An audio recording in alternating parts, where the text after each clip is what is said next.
Welcome to another exciting episode on Cross Harry. Today, we're exploring a captivating tale called What If Superman Crashed in Godric's Hollow instead of Smallville and Lily Potter raised both Clark and Harry. Before we begin, if you enjoy our content, please support us by liking this video and subscribing to our channel. It helps more than you know. And now, the story awaits. Chapter 1, Brothers from Different Stars. The small spacecraft tore through Earth's atmosphere, trailing fire across the night sky above the quiet village of Godric's Hollow. James Potter stood on the back porch, cradling a mug of tea between his palms when the blazing object caught his eye. "Lily," he shouted, nearly dropping his mug. "Lily, come quick." Lily Potter rushed outside, her red hair flying behind her. "What is it? Is something wrong?" James pointed at the falling object. "Look." They watched as the craft crashed into the wooded area beyond their property line with a distant boom that shook the ground beneath their feet. "That's not a meteorite," James said, already reaching for his wand. "Stay here." "Not a chance," Lily replied, summoning her own wand from inside. "We go together." They sprinted through the backyard and into the woods, wands illuminating their path. The October night was cold enough that their breath fogged around them as they ran. The crashed object had carved a burning trench through the forest, leaving a trail of singed trees and smoking earth. "James, look at this." Lily pointed her wand light at the smoking object. It wasn't a rock or any kind of aircraft they recognized. The metallic craft had a distinctive oval shape with strange symbols etched across its surface. "Is it Muggle technology?" James wondered, approaching cautiously. "Nothing like I've ever seen," Lily whispered. Being Muggle-born, she would know. A section of the craft suddenly slid open with a pneumatic hiss. James pulled Lily behind him protectively, both pointing their wands at the opening. "Hominum revelio," Lily cast, but the spell flickered oddly around the craft. From within the small ship came a sound that froze them both in place, the unmistakable cry of a baby. "There's a child inside," Lily gasped, rushing forward before James could stop her. Inside the pod lay a baby boy, no more than a few months old, wrapped in a red blanket emblazoned with an unusual S-shaped symbol. His bright blue eyes looked up at them without fear, and his tiny hands reached upward.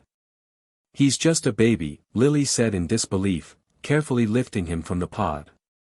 The moment she did, a small crystal object fell from the blanket's folds and clattered against the metal surface. James picked it up, turning the crystal in his hands. "This is no ordinary Muggle technology. And this is definitely no ordinary child." Lily cradled the baby against her chest. "We can't leave him here. Whoever he is." "Of course not," James agreed. "But Lily, we should contact Dumbledore immediately. This could be dangerous, especially with everything that's happening lately." Lily looked down at the baby boy who had stopped crying the moment she held him. "James, look at him. He's just a child. Whatever brought him here, whatever he is, he's an innocent." They searched the craft for anything else but found only strange metallic objects and materials they couldn't identify. James shrunk the crystal and pocketed it while Lily transformed a leaf into a temporary blanket for the baby. "We need to hide this," James said, gesturing to the craft. "If Death Eaters find alien technology, alien?" Lily interrupted, raising an eyebrow. James gestured around them. "What would you call it?" Using complex magic, they concealed the craft under layers of protective spells and disillusionment charms before heading back to their cottage with the mysterious baby. 3 days later, Albus Dumbledore sat in their living room, examining the crystal with intense curiosity. "In all my years," the old wizard said, his half-moon spectacles reflecting the strange light emanating from the crystal, "I have never encountered anything quite like this. You were right to contact me. Can you tell what it is, Professor?" James asked, bouncing the baby boy on his knee. They'd taken to calling him Clark. Lily had chosen the name from her favorite American author. "This crystal contains information," Dumbledore explained. A message, perhaps more. But its magic, if we can call it that, is unlike anything in our world. So he is, not from Earth? Lily asked hesitantly, still struggling with the concept. Dumbledore looked at the child with kind eyes. I believe this boy comes from very far away indeed. His physiological readings are close to human but with significant differences. His cellular structure absorbs and processes solar radiation in a way I've never seen. And his density is extraordinary. What should we do? James asked. Should we try to find others like him? Return him to his people? Dumbledore sighed. I fear, based on what little I've been able to discern from this crystal, that there may be no others to find. The images I've glimpsed suggest a world destroyed. This child may be the last of his kind. Lily's arms tightened protectively around Clark. Then he stays with us. We'll adopt him properly, magical and Muggle documentation. Are you certain? Dumbledore asked, though his eyes twinkled. You already have your hands full with your own child on the way. Lily and James exchanged a look. They'd only discovered Lily's pregnancy a few weeks earlier. We're certain, James said firmly. Clark Potter has a nice ring to it, don't you think? Dumbledore smiled. I believe it does. However, I must caution you both. These are dangerous times, and this child may possess abilities we cannot yet imagine. You must be prepared for the challenges ahead. We'll face them together, Lily said, taking James's hand. As a family. Clark. Give it back. 4-year-old Harry Potter chased his 6-year-old brother around the living room, his little face scrunched up in frustration. Clark Potter, taller than average for his age, held a toy broomstick just out of his younger brother's reach, laughing. Jump for it, Harry. Lily entered the room with a basket of laundry, assessing the situation with the practiced eye of a mother of 2 rambunctious boys. Clark, stop teasing your brother. But Mom, he needs to practice jumping if he wants to be a good Quidditch player, Clark said, flashing an innocent smile that didn't fool her for a second. Clark Joseph Potter, Lily used his full name, hiding her amusement. What did we talk about regarding fair play? Clark sighed dramatically and handed the toy broom back to Harry. Sorry, Harry. Harry snatched the broom with a triumphant grin. Sakai. Just as quickly as the conflict started, it ended, with Harry zooming around the room on his toy broom that hovered just a foot off the ground. Lily set down the laundry basket and watched her sons play. 3 years had passed since that terrible Halloween night when everything had changed. James was gone, murdered by Voldemort in their old cottage in Godric's Hollow. But unlike what might have happened, Lily had survived that night. She still didn't fully understand how. Voldemort had come for Harry, intent on killing the child mentioned in the prophecy. James had fallen first, buying Lily precious seconds to run upstairs with the boys. But there was nowhere to go. When Voldemort had burst into the nursery, Lily had stood between him and her sons, refusing to step aside. She remembered the killing curse hitting her, and then something extraordinary happened.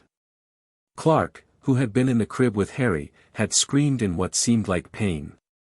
A strange energy had pulsed from his small body, disrupting the curse enough that instead of killing Lily, it had merely knocked her unconscious. When she'd awakened, Voldemort was gone, Harry had a lightning-shaped scar on his forehead, and Clark was curled protectively around his brother, crying. Dumbledore theorized that Clark's alien biology had somehow interfered with the killing curse, weakening it enough for Lily's sacrificial protection to save both her and Harry. The rebounding curse had still struck Voldemort, destroying his body. Mom! Look what I can do! Clark's voice pulled Lily from her memories. She turned to see her oldest son lifting the sofa, with one hand. Clark! Lily rushed over, casting a quick glance at the windows to make sure the curtains were drawn. Put that down carefully, please. Clark gently lowered the furniture. But I'm getting stronger. Yesterday I could only lift it with both hands. Lily knelt beside him. I know you're excited about your abilities, but remember what we discussed about using them at home only, and never when anyone besides family is around. Clark nodded seriously. Because I'm special and some people might not understand. That's right. Lily brushed his dark hair from his forehead. Clark's powers had been developing steadily over the past 2 years. First, it was unusual strength, then speed, and most recently, a strange resilience to injury. Just last week, he'd fallen out of a tree that would have broken any normal child's arm, but Clark had stood up without a scratch. Harry zoomed by on his broom. I'm special too. I made my peas disappear at dinner yesterday. Lily laughed. Yes, you are both very special in different ways. She didn't mention that she'd found those peas hidden in Harry's pocket later. Raising 2 extraordinary boys alone wasn't easy, but she had help. Sirius visited often, having been cleared of any wrongdoing after Peter Pettigrew was revealed as the true secret keeper and traitor. Remus helped when he could, though his furry problem kept him away during full moons. And despite Petunia's initial reluctance, Lily's sister had gradually come to accept her nephews, especially after Clark had innocently lifted Dudley's tricycle with one hand during a rare family visit, causing Petunia to faint and Vernon to turn an impressive shade of purple. Most importantly, they had each other. Clark and Harry had formed an unbreakable bond, with Clark appointing himself as Harry's protector and Harry looking up to his big brother with total adoration. "Mom," Clark said suddenly, his head tilted in that peculiar way that meant he was hearing something beyond normal range, another developing ability, someone's coming up the walk. Moments later, a knock sounded at the door, proving Clark right again. "That'll be Sirius," Lily said, smoothing her skirt. "He promised to take you both to the park today." The boys cheered and raced to the door. "Do it again, Clark!" Harry shouted, his green eyes wide with excitement as they played in the secluded corner of the park. Clark looked around carefully, making sure no muggles were watching, then jumped. He soared nearly 15 feet into the air before landing gracefully beside a grinning Sirius Black. "Higher than yesterday," Sirius noted, ruffling Clark's hair. "You'll be flying without a broom before we know it." "Wicked," Harry breathed, staring up at his brother with undisguised admiration. Clark beamed with pride. At 7 years old, his abilities continued to develop in ways that amazed even Dumbledore. His strength had increased to the point where he could lift Sirius with ease. His speed allowed him to run faster than the eye could track. And recently, he discovered he could jump incredible distances, as if gravity had less hold on him than others. "My turn," Harry insisted, holding his arms up to Sirius. Sirius laughed and lifted Harry onto his shoulders. "Sorry, kiddo. Your special talents are different, but equally impressive." It was true. While Clark's powers were physical, Harry had been showing increasingly controlled magical ability. He could make objects move without touching them when he concentrated hard enough, and once, when upset about a broken toy, he'd repaired it spontaneously, a feat of magic far beyond most children his age. "When will I get my letter?" Harry asked for the 100th time that month. "Not for another 6 years, pup," Sirius answered patiently. "But time flies faster than a Nimbus 1700. Clark's face fell slightly. The subject of Hogwarts always made him quiet. Despite living in the wizarding world, despite being raised as a Potter, Clark wasn't a wizard. He couldn't perform magic, couldn't use a wand. His abilities came from his alien physiology, not magical talent. Sirius noticed Clark's expression and added quickly, "Though I hear Dumbledore's already making special plans for Clark too. Can't have the Potter brothers separated, can we?" Clark brightened immediately. "Really? I can go to Hogwarts too?" "That's between your mom and Dumbledore," Sirius said, winking, "but I've never known either of them to separate family." Harry reached down from Sirius's shoulders to pat Clark's head. "Don't worry, you're coming with me. I already decided." Clark laughed and jumped again, this time landing on Sirius's other side, making both Harry and Sirius yelp in surprise. Merlin's beard, warn a man before you do that." Sirius clutched his chest dramatically, making the boys dissolve into giggles. As they walked home later, Sirius grew more serious. "How's Lily holding up? Today's date can't be easy for her." Clark, who had been racing ahead with Harry, slowed down. With his enhanced hearing, he could sometimes overhear conversations not meant for him. Today was October 31st, the anniversary of his adoptive father's death. "She was looking at Dad's pictures this morning," Clark said quietly. "She tries to be happy for us, but sometimes I hear her crying at night." Sirius placed a hand on Clark's shoulder. "Your mom is the strongest witch I know. And she has you boys to keep her going." Clark nodded solemnly. "I protect Harry and Mom. Dad would want me to." Sirius squeezed his shoulder. "James would be proud of both of you. Now go catch up with your brother before he decides to climb that tree again." Clark dashed ahead, reaching Harry just as the younger boy was indeed eyeing a tall oak tree. Lily sat across from Albus Dumbledore in her small home office, surrounded by books on both magical theory and Muggle physics. After years of study, she had become something of an expert on the intersection of Kryptonian biology and magic, a field with exactly one research subject. "His cellular structure continues to evolve," Lily explained, showing Dumbledore her notes. "The solar radiation absorption is increasing exponentially.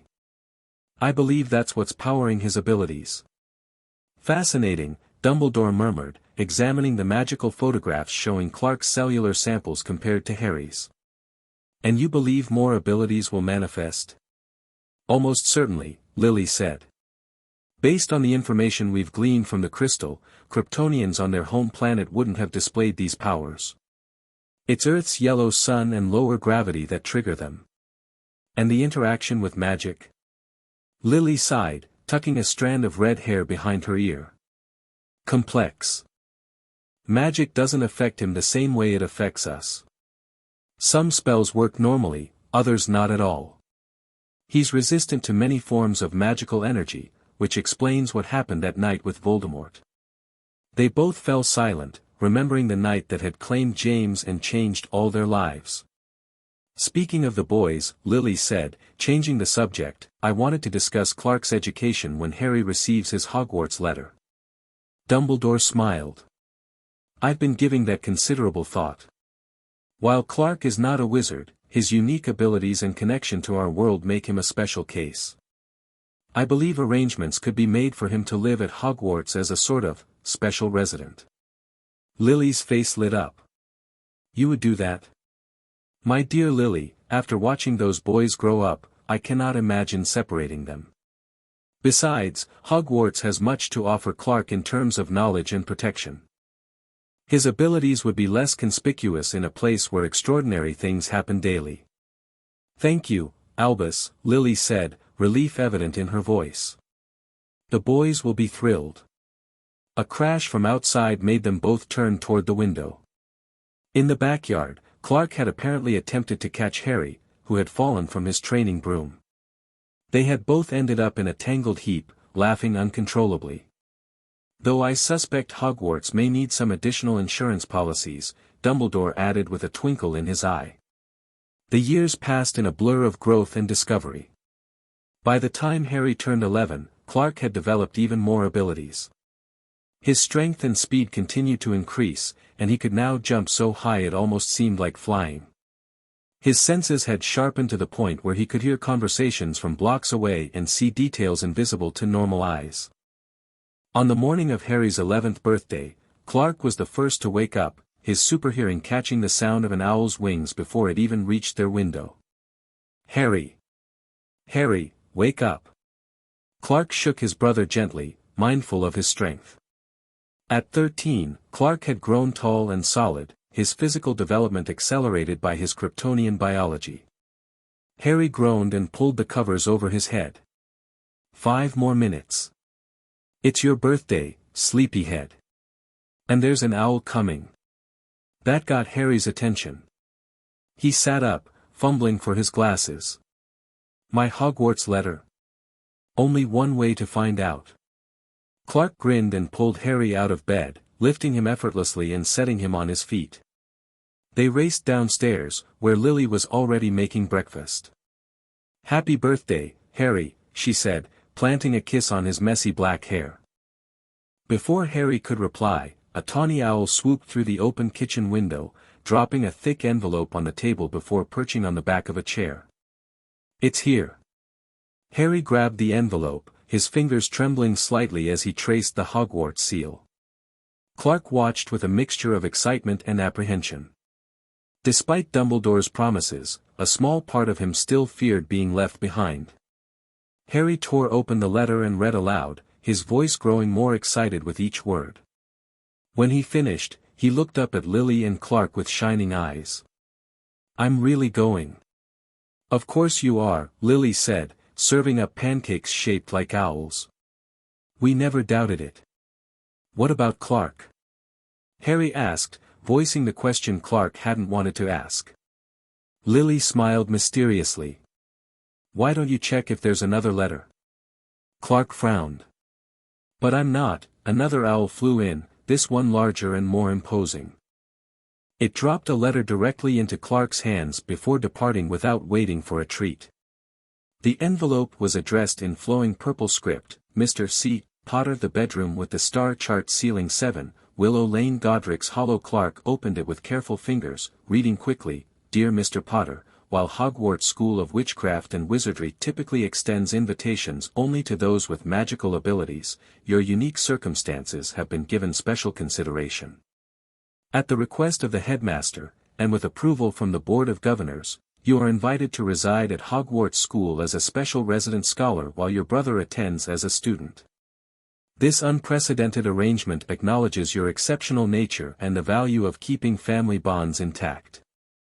You will have access to appropriate classes, the library, and grounds, with certain restrictions for safety reasons.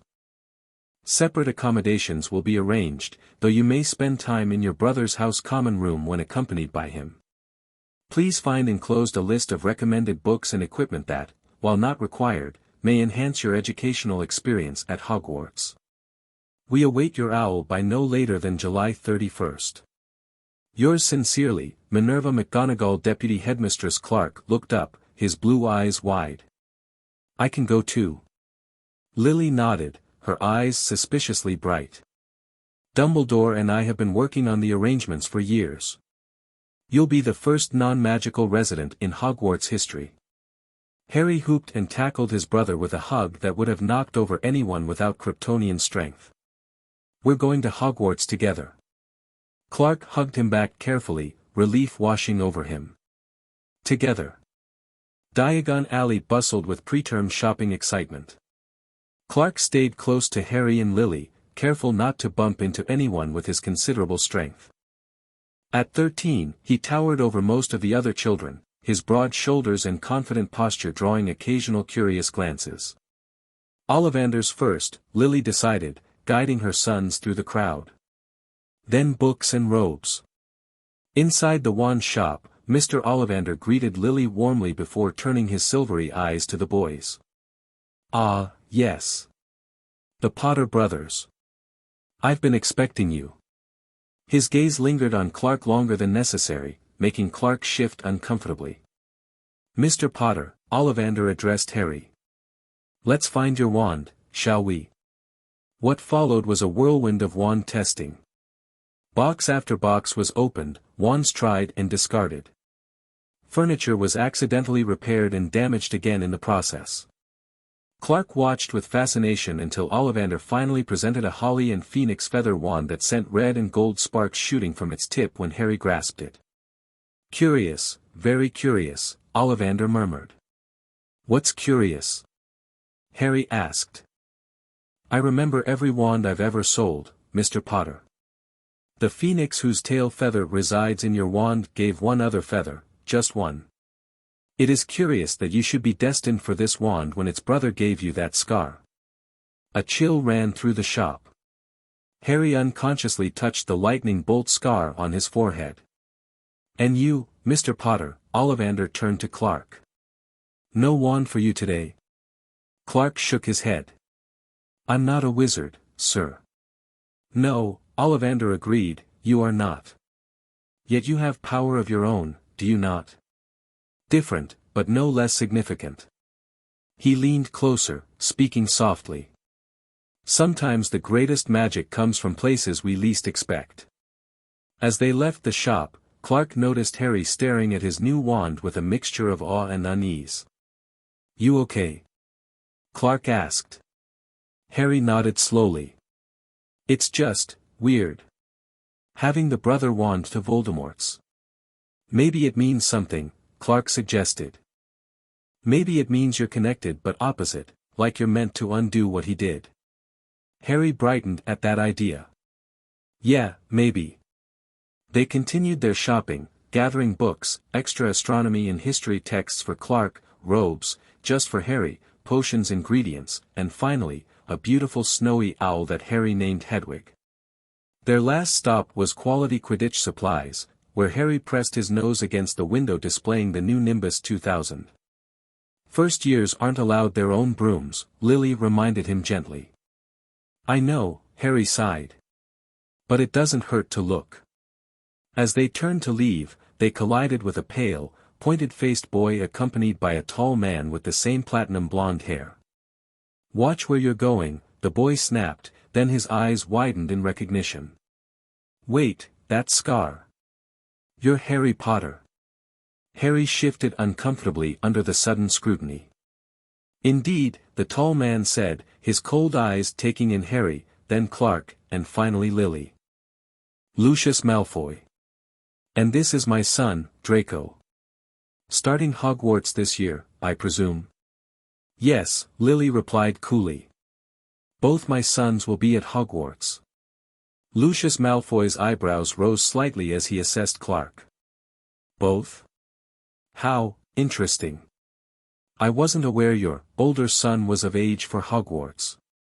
The way he said older son made it clear he knew Clark wasn't James Potter's biological child. Special arrangements have been made, Lily said, her tone making it clear the subject was closed. Lucius smiled thinly. Dumbledore always did have a soft spot for exceptions. His gaze lingered on Clark, who stared back unflinchingly. We must be going. Draco has a fitting at Madame Malkin's. I'm sure we'll hear all about your son's progress at Hogwarts. As the Malfoys walked away, Clark frowned. I don't like him. Lucius Malfoy was a Death Eater, Lily said quietly. He claimed to have been under the Imperius curse, but... She shook her head. Be careful around his son. Why was he looking at Clark like that? Harry asked. Lily sighed. There have always been rumors about Clark's adoption. The wizarding world can be very interested in unusual cases. Clark squared his shoulders. Let them look. I'm a Potter. Lily squeezed his arm affectionately. Yes, you are. Platform 9 3/4 was a chaos of steam, screeching owls, and emotional goodbyes. Clark pushed the trolley carrying both his and Harry's trunks with ease, drawing curious glances from Muggle passers-by at King's Cross. Remember, act like it's heavy, Lily whispered, and Clark immediately hunched his shoulders and pretended to strain. They passed through the barrier together, emerging onto the magical platform where the Scarlet Hogwarts Express waited. Look for an empty compartment, Lily advised, helping them load their trunks. Stick together until you're comfortable. We will, Mom, Clark assured her, lifting the heavy trunks into the luggage rack as if they weighed nothing once they were safely inside the train. Lily hugged them both tightly. Write to me tomorrow. Let me know about the sorting. What if I'm in Slytherin? Harry asked suddenly, voicing the fear he'd been harboring since learning about the 4 houses. Then Slytherin will have gained an excellent student, Lily said firmly. Your father was in Gryffindor, and I nearly went to Ravenclaw before the hat put me in Gryffindor too. But wherever you go, it doesn't change who you are. What about me? Clark asked. I'm not getting sorted, am I? You'll be staying in special quarters, Lily explained. But you'll be allowed to visit Harry's dormitory and common room. After one final hug, the boys boarded the train and found an empty compartment. As the train pulled away from the station, they waved until Lily's figure disappeared from view. "Nervous?" Clark asked, noting how Harry's leg bounced with tension. "A bit," Harry admitted. "Everyone's going to stare at me, aren't they? Because of, you know." He touched his scar. "They'll stare at me too," Clark pointed out. "The non-magical kid at Hogwarts. We'll be weird together." That made Harry laugh, releasing some of his tension. Their compartment door slid open, and a tall, gangly boy with bright red hair poked his head in. "Anyone sitting there?" he asked, pointing to the empty seat. "Everywhere else is full." "Go ahead," Harry invited. The boy sat down, glancing curiously at them both. "I'm Ron. Ron Weasley. I'm Harry Potter. And this is my brother Clark." Ron's eyes widened. "Are you really? I mean, do you have the... His eyes flicked to Harry's forehead. Harry lifted his fringe to reveal the lightning bolt scar. "Wicked," Ron breathed, then turned to Clark with equal curiosity. "But wait, I didn't know Harry Potter had a brother." "Adopted," Clark explained with the practiced ease of someone who'd given this explanation many times. "But we're real brothers where it counts." Ron nodded, accepting this. "My brothers are all magical." "You too?" Clark shook his head. "Special case. I'll be living at Hogwarts but not as a regular student." "Blimey, I didn't know they did that," Ron said, impressed. "So you're like, what? An honorary wizard?" "Something like that," Clark said with a small smile. The conversation flowed easily after that. Ron told them about his 5 older brothers and younger sister, and Harry shared stories about growing up with Clark. They were deep in discussion about Quidditch when their compartment door opened again. A round-faced boy looked in tearfully. "Sorry, but have you seen a toad?" "I've lost mine." When they shook their heads, a bushy-haired girl appeared beside him. "We're looking for Neville's toad. Has anyone seen it?" "We already told him we haven't," Ron said, but Clark stood up. "I might be able to help," he offered. "What does your toad look like?" "His name is Trevor," Neville sniffled. "He's dark green with spots." Clark nodded and tilted his head slightly, the way he did when using his enhanced hearing. He concentrated, filtering through the cacophony of sounds on the train, conversations, the chugging engine, pets screeching and hooting, until he picked up a distinct croaking sound from several compartments away.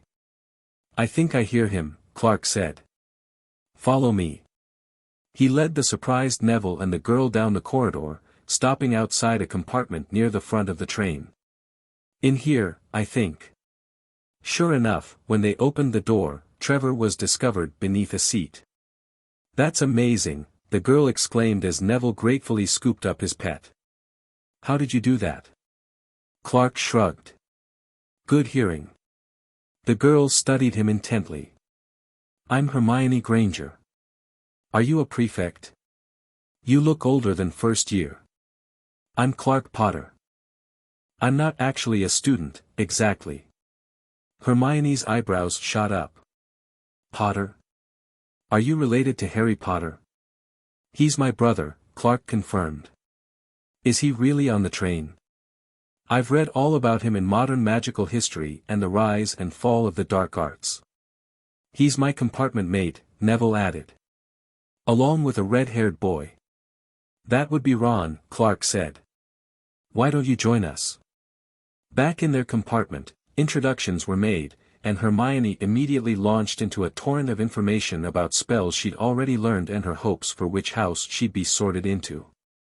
"I hope I'm in Gryffindor," she said breathlessly.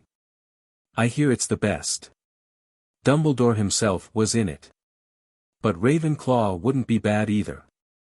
"My whole family's been in Gryffindor," Ron said gloomily. "Imagine if they put me somewhere else."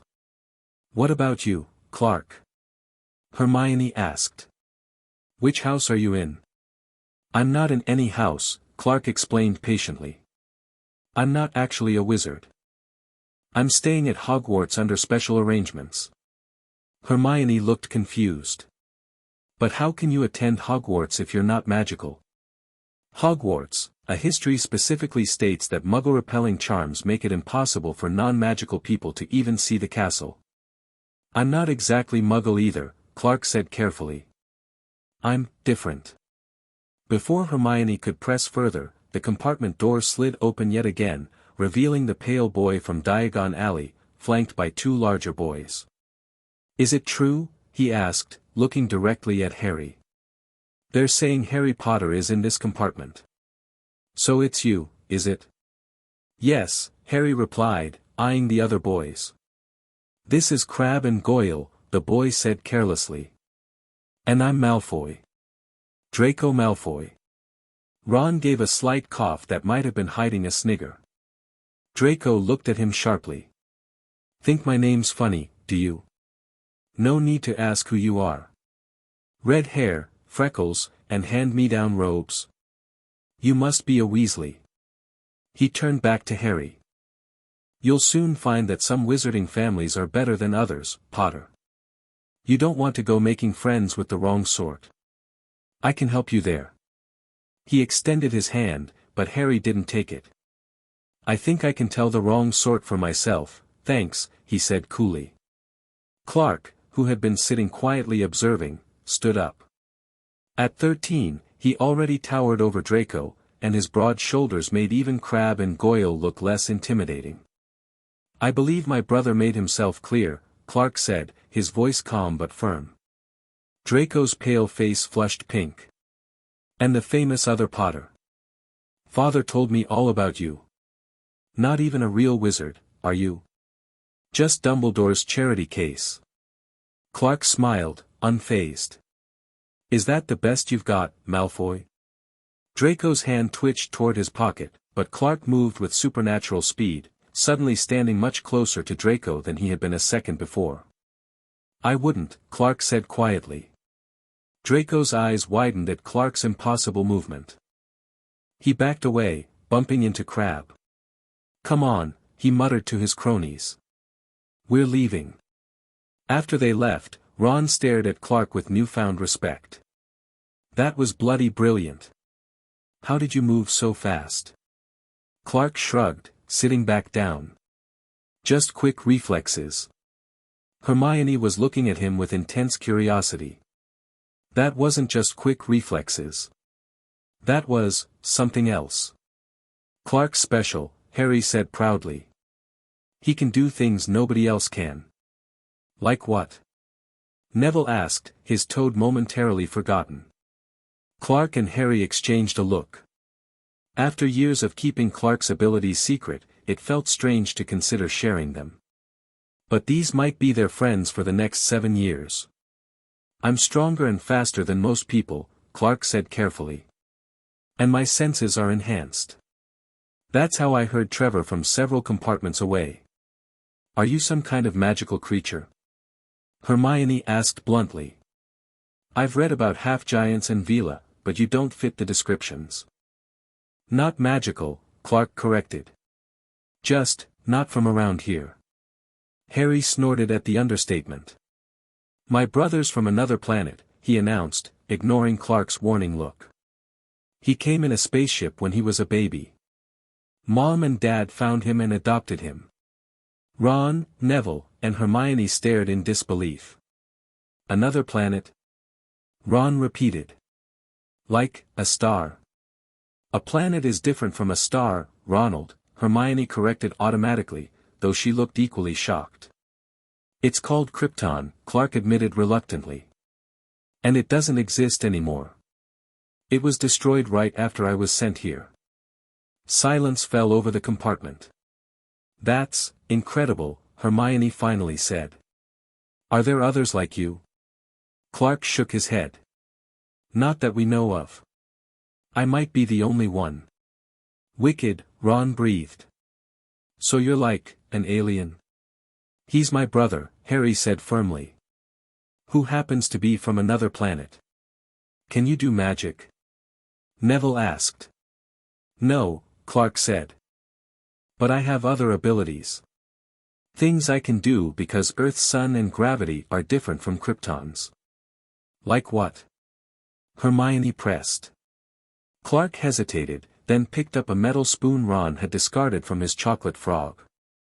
With apparent ease, he bent it into a pretzel shape, then straightened it again.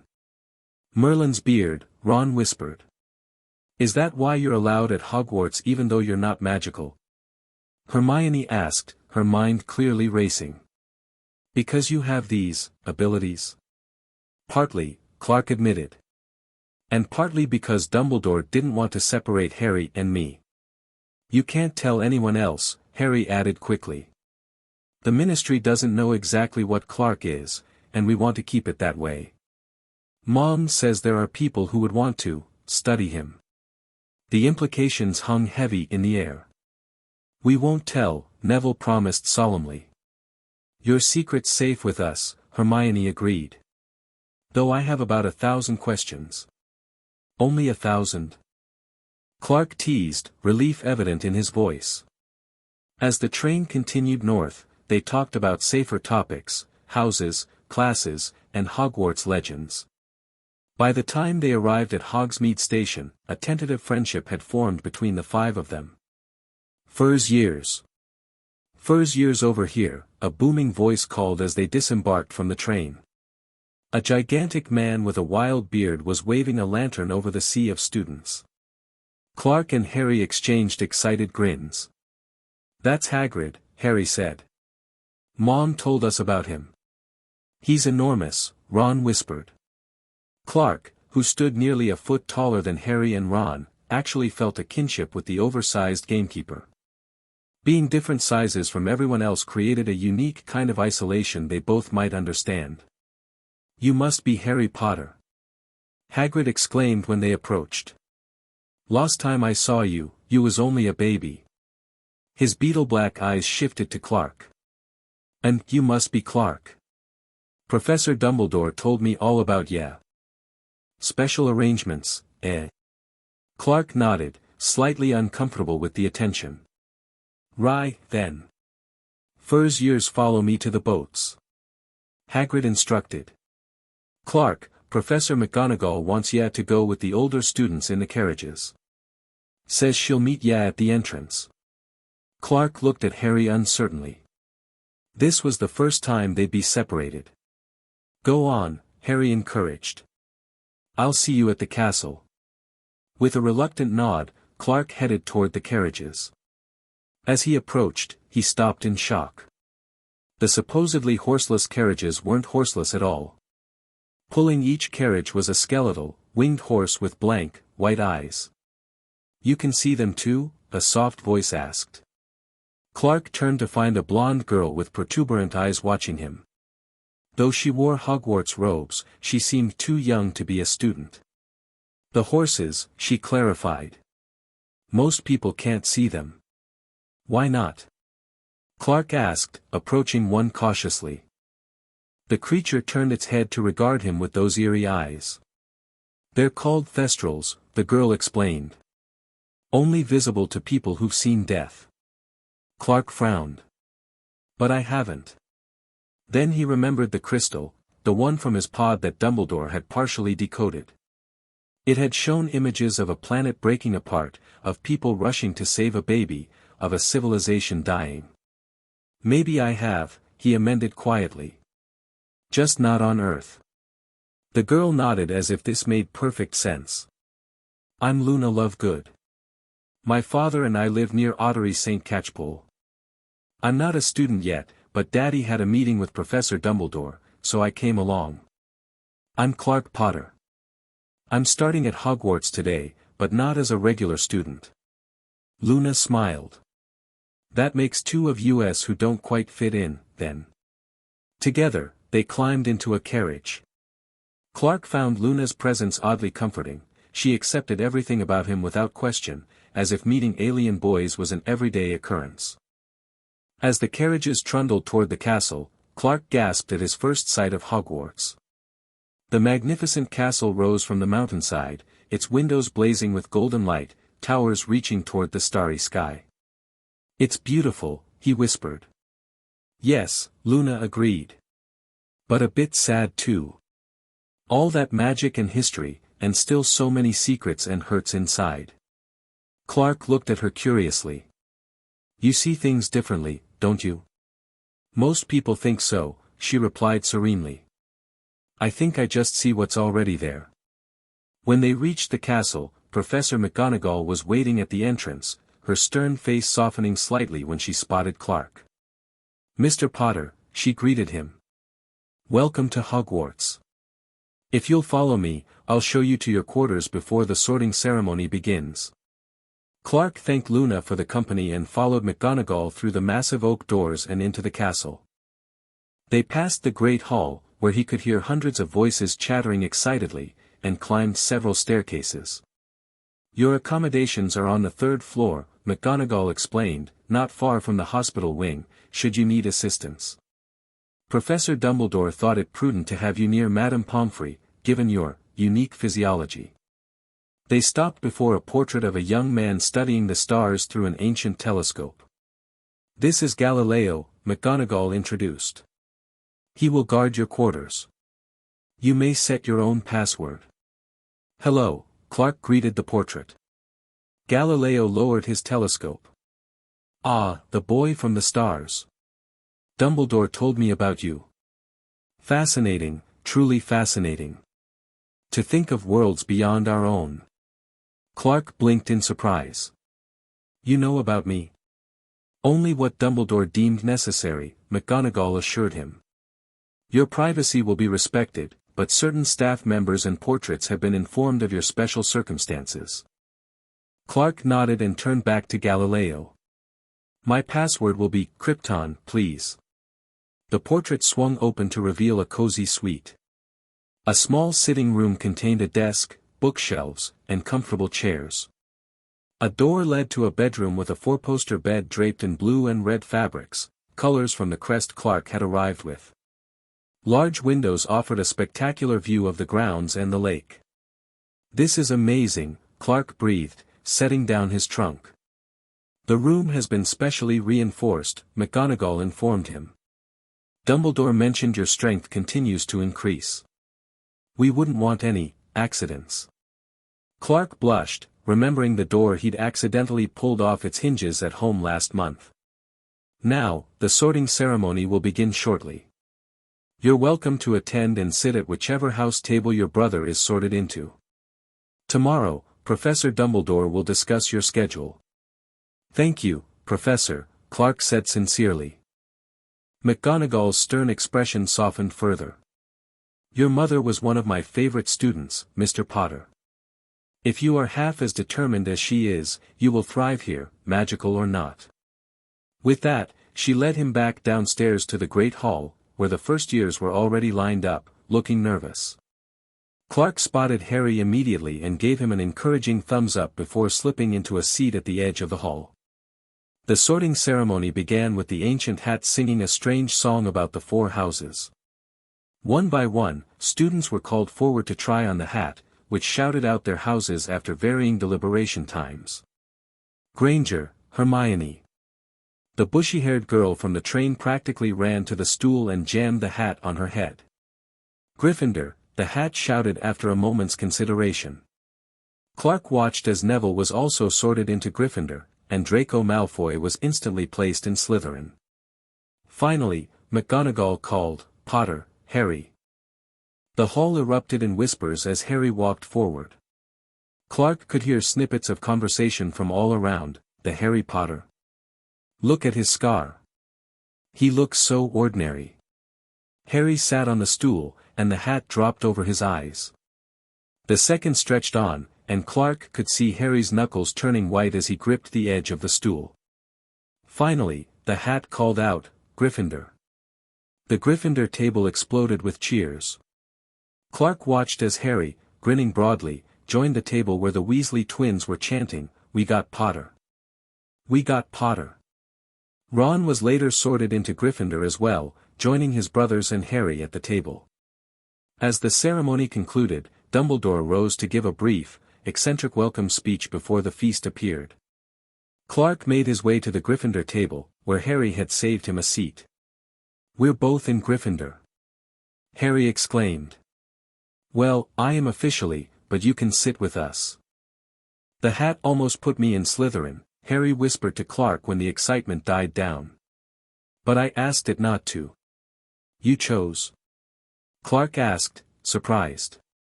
Harry nodded. "It said I could be great in Slytherin, but I kept thinking about what Mom said, about how we get to choose who we want to be." Clark squeezed his shoulder. "You made your choice. That's what matters." As they ate, Clark noticed many students staring at them and whispering. Most were focused on Harry's famous scar, but some were clearly curious about Clark as well. "Who's the older boy with Harry Potter?" "I heard he's his brother, but that's impossible." "Someone said he's not even magical." Clark ignored the whispers, focusing instead on the incredible food and the friendly conversation at the Gryffindor table. He met Harry's new housemates, Seamus Finnegan, Dean Thomas, the Weasley twins Fred and George, and their older brother Percy, who was a prefect.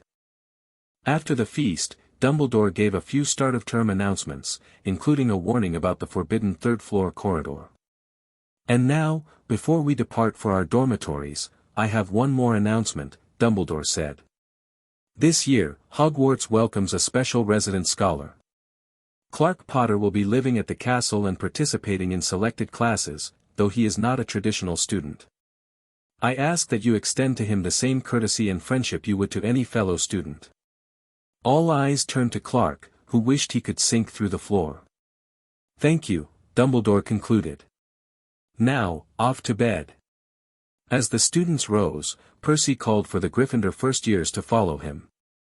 Harry looked torn between going with his housemates and staying with Clark. "Go on," Clark encouraged. "I know the way to my room." "I'll see you tomorrow." Harry nodded reluctantly. "Good night, Clark." "Good night, Harry." As the great hall emptied, Clark found himself alone until Dumbledore approached, eyes twinkling. "Well, Clark, how do you find Hogwarts so far?"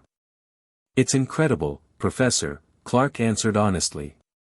"Thank you for letting me stay here." "Your mother made quite the compelling case," Dumbledore said, smiling. "Though little persuasion was needed. I believe your presence here will be as educational for us as Hogwarts will be for you." They walked together through the quieting castle. "Professor," Clark said hesitantly, "I saw the Thestrals pulling the carriages." Dumbledore's smile faded slightly. "Ah, yes. I wondered if you might." "The girl, Luna, said only people who've seen death can see them." "That is correct. But I don't remember seeing anyone die," Clark said, confused. Dumbledore stopped, looking at Clark with compassion. "The mind may forget, Clark, but the soul remembers. You were an infant when your birth planet was destroyed, yet some part of you witnessed the death of a world. That knowledge lives within you, even if the conscious memory does not." Clark felt the weight of Dumbledore's words settle over him. He'd always known his planet was gone, but somehow, knowing he had witnessed its destruction, even as a baby, made the loss more tangible. "There is one more thing," Dumbledore said gently. "Your mother asked me to give you this once you were settled at Hogwarts."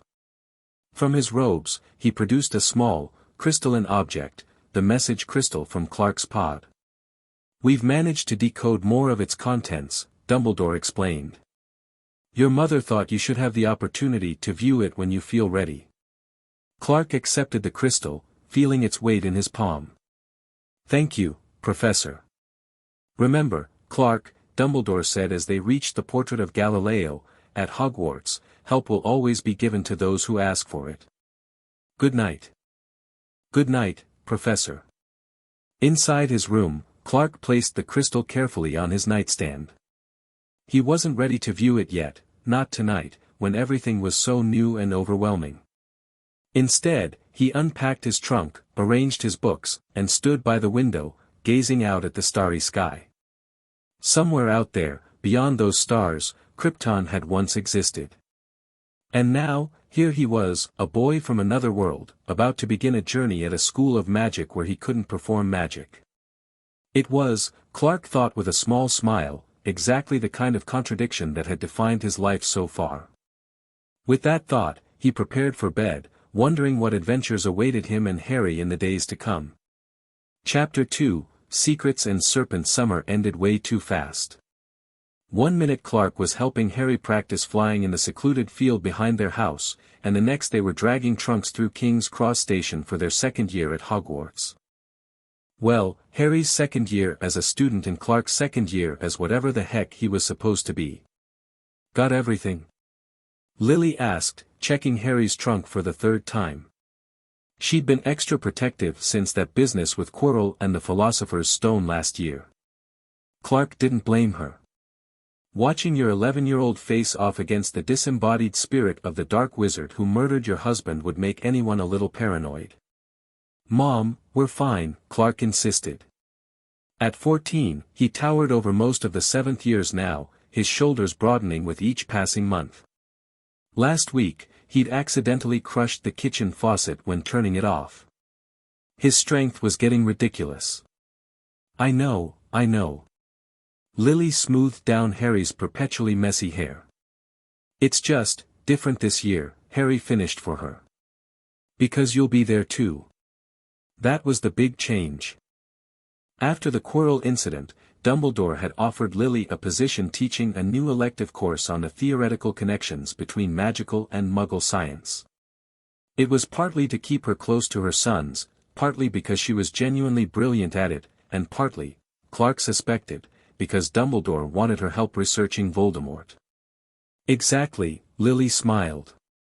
Though I expect you both to call me Professor Potter in class. Yes, Professor Mom, Clark teased, earning an eye roll. They passed through the barrier onto platform 9 3/4, immediately spotting the Weasleys' unmistakable red hair. Ron waved enthusiastically. Harry. Clark. Over here.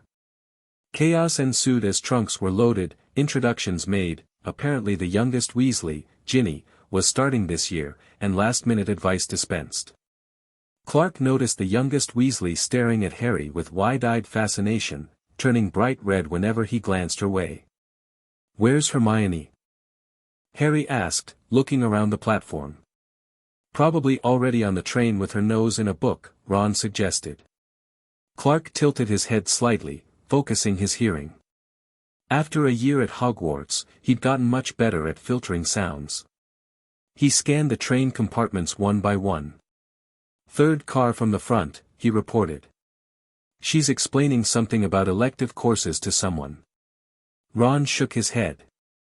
That's still weird, mate. Useful, but weird. All aboard, the conductor called. After quick hugs and promises to behave, mostly, they boarded the train. Lily headed toward the teacher's car while Clark, Harry, and Ron found Hermione exactly where Clark had heard her. There you are, she exclaimed, bouncing up to hug them. I was just telling Neville about the importance of choosing the right electives this year. Did you all decide what you're taking? Care of Magical Creatures and Divination, Ron said. Heard they're the easiest. Hermione huffed disapprovingly before turning to Harry. Same, he admitted. Plus I signed up for my mom's class. Felt like I had to, you know. Magical Muggle scientific theory is going to be fascinating, Hermione declared. I've signed up for that one too, along with ancient runes and arithmancy. Blimey, Hermione, when will you sleep? Ron demanded. Clark settled into the seat by the window. I'm sitting in on Care of Magical Creatures, History of Magic, and Lily's class. Dumbledore said I could also join astronomy since there's no wand work. After their successful first year, if you could call Facing Voldemort, Three-Headed Dogs, and Lethal Chess Sets successful, Clark had settled into a strange but comfortable routine at Hogwarts. He attended select classes, helped Hagrid with tasks requiring strength, and spent his free time either in the library researching his Kryptonian heritage or watching Harry's Quidditch practices. The train journey passed pleasantly with exchanges of summer stories. Harry recounted Clark accidentally launching a garden gnome into the next county. Hermione described her family's trip to France.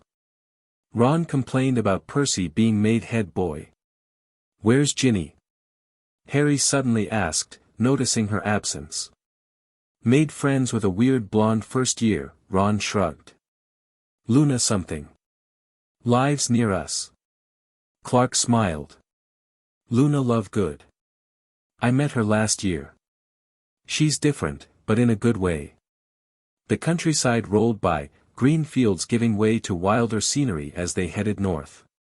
Clark was half listening to Ron and Harry debate Quidditch tactics when a cold feeling washed over him.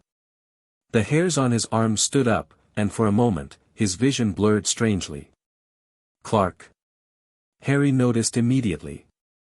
"What's wrong?" "Nothing," Clark shook his head. "Just felt weird for a second." But as the journey continued, it happened twice more. Each time, Clark felt as if something was brushing against the edge of his consciousness, like a whisper too faint to hear. By the time they reached Hogsmeade Station, he'd convinced himself it was just the excitement of returning to Hogwarts. The welcome feast was as spectacular as ever. Clark sat with the Gryffindors, watching the sorting with interest. Ginny Weasley joined Gryffindor to enthusiastic applause from her brothers, while Luna was sorted into Ravenclaw, seeming completely unfazed by the whole process. Dumbledore introduced the new staff, including Lily, who received warm applause, and a flamboyant wizard named Gilderoy Lockhart as the new defense against the dark arts professor. The women in the hall seemed particularly enthusiastic about this announcement. "Who's that talking to your mom?" Harry nudged Clark, pointing toward the staff table. A lean, severe-looking man with a sleek bald head was deep in conversation with Lily. Even from a distance, Clark could see the tension in his mother's posture. "Don't know," Clark murmured, focusing his hearing in their direction. "Assure you, Professor Potter, LexCorp's interest in magical education is purely philanthropic," the man was saying. "My son starts here this term, transferred from Durmstrang. I merely want to ensure his education is comprehensive." "Your reputation precedes you, Mr. Luther," Lily replied coolly. "Hogwarts has managed quite well without corporate sponsorship for 1,000 years." Clark relayed this to Harry, Ron, and Hermione. "Luther? Like Lionel Luther?" Hermione gasped. "He's one of the wealthiest muggles in Britain. Owns half of London's financial district. What's he doing here?" "He's not a muggle if his son's at Hogwarts," Ron pointed out. "Half-blood, maybe," Harry suggested. "Like my mom." The conversation was cut short as food appeared on the tables, but Clark kept an eye on the exchange.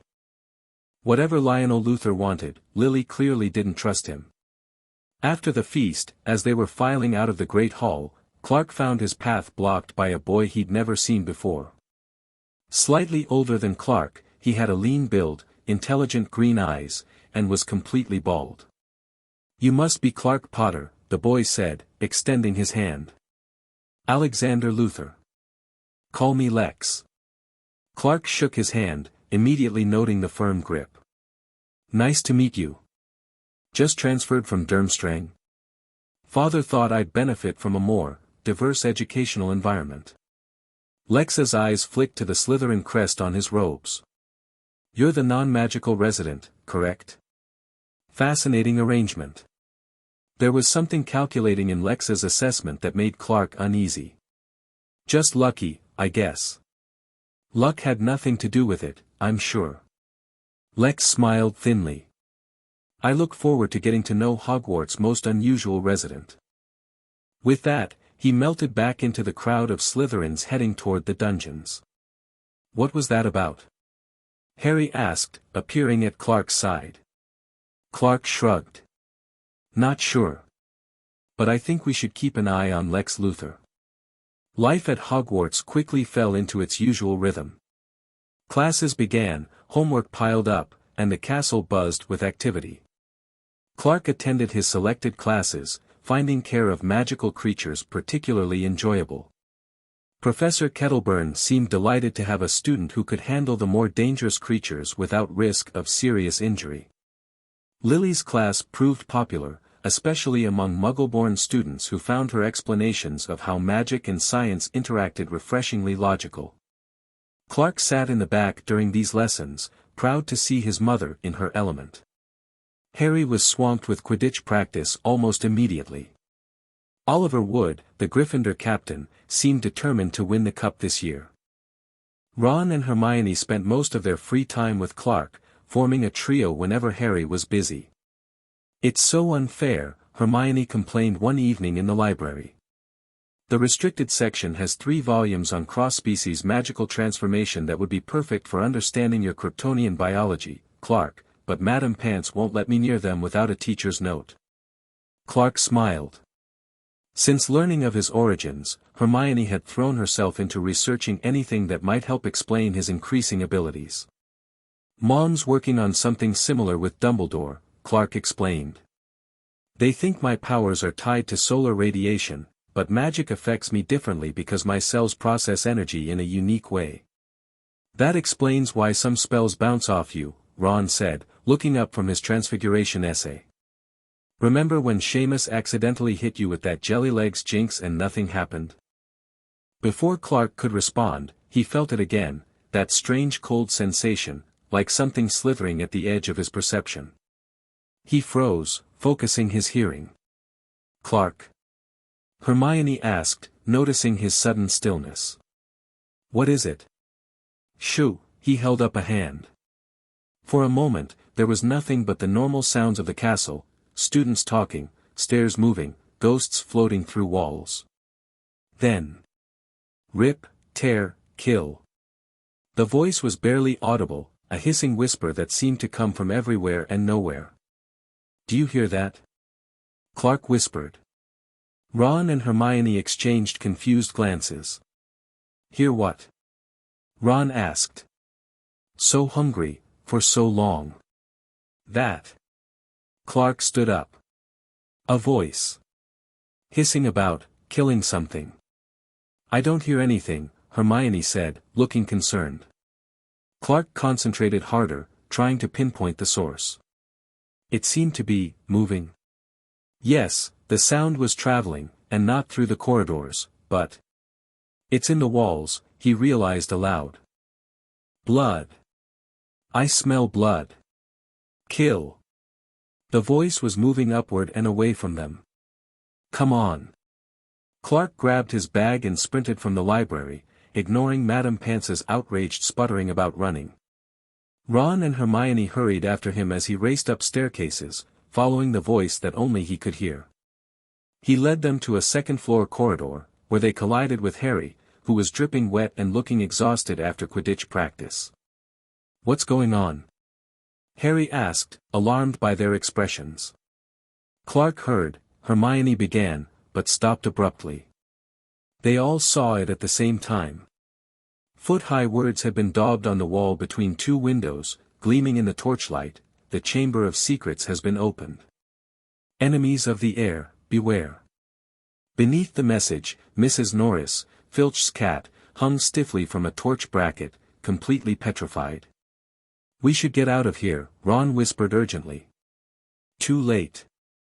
A rumble announced the end of dinner, and suddenly the corridor filled with students who fell silent at the macabre tableau. Draco Malfoy pushed to the front, his pale face flushed with excitement. "Enemies of the air, beware. You'll be next, mudbloods."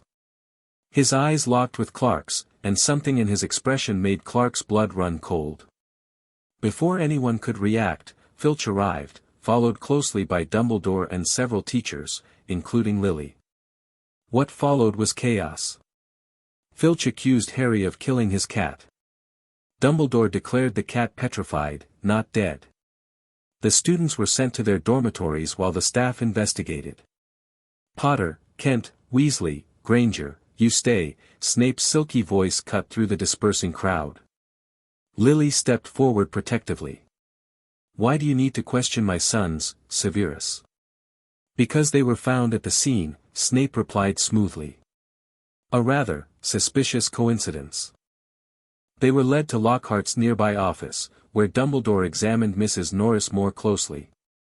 "What were you four doing in that corridor?" McGonagall asked severely. Harry explained he was returning from Quidditch practice. Then all eyes turned to Clark, Ron, and Hermione. Clark hesitated. How could he explain he'd been following a murderous voice no one else could hear? "We were in the library," Hermione said quickly. Clark thought he heard a disturbance. "We were checking it out." "Heard a disturbance?" Snape repeated silkily. "With your special hearing, Mr. Potter?" Clark nodded, uncomfortable with Snape's scrutiny. Dumbledore finished his examination of Mrs. Norris. "She has been petrified. As to how, I cannot say. Ask him." Filch pointed at Harry. "He did it. He knows I'm a squib." "No second-year student could have done this," Dumbledore said firmly. "This is advanced dark magic." "If I might speak, Headmaster," Snape said. "Potter and his friends may simply have been in the wrong place at the wrong time." His expression suggested he didn't believe it for a second. "However, there are suspicious circumstances. Why were they in the upstairs corridor at all? Why not at the Halloween feast?" The interrogation continued, but ultimately they were allowed to leave. Dumbledore seemed satisfied with their explanations, though Clark caught the headmaster giving him a curious, penetrating look as they departed. Outside Lockhart's office, Lily pulled Clark and Harry aside. "What really happened?" she asked in a low voice. Clark glanced around to ensure they weren't overheard. "I heard a voice in the walls. It was talking about killing someone. I followed it, and we found that." Lily's face paled. "A voice only you could hear? What did it sound like?" "Hissing. Cold. Angry." Lily and Harry exchanged a significant look. "What?" Clark asked, looking between them. Harry bit his lip. "Remember last summer when that garden snake got into the yard, and I told it to leave us alone?" Clark nodded. It had been strange, Harry speaking in that odd, hissing language that apparently only snakes understood. "That's Parseltongue," Lily explained quietly. "The ability to speak to snakes. It's extremely rare, and it's associated with Salazar Slytherin." The implications hung in the air between them. "You think I heard a snake?" Clark asked. "In the walls. But how could a snake petrify Mrs. Norris?" "I don't know," Lily admitted. "But I think you both need to be extremely careful. Don't go looking for trouble." "We never look for trouble," Harry protested. "Trouble usually finds us." Lily gave him a look that said she wasn't buying it. "Just promise me you'll be careful. And Clark, if you hear that voice again, tell me or Dumbledore immediately." They promised, though all four of them knew it was likely a promise they wouldn't keep. The attack on Mrs. Norris sent waves of fear through the school. Rumors spread like wildfire about the Chamber of Secrets and the mysterious heir of Slytherin. Hermione took it upon herself to extract the full story from Professor Binns during History of Magic, learning about Slytherin's falling out with the other founders and the supposed monster he left behind.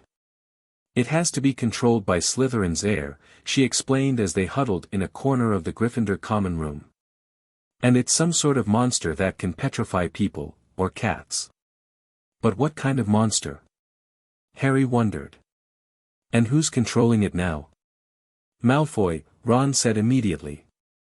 "You saw how pleased he looked. You'll be next, mudbloods. Comes from a whole family of Slytherins, doesn't he?" "It would explain a lot," Harry agreed. Clark wasn't convinced.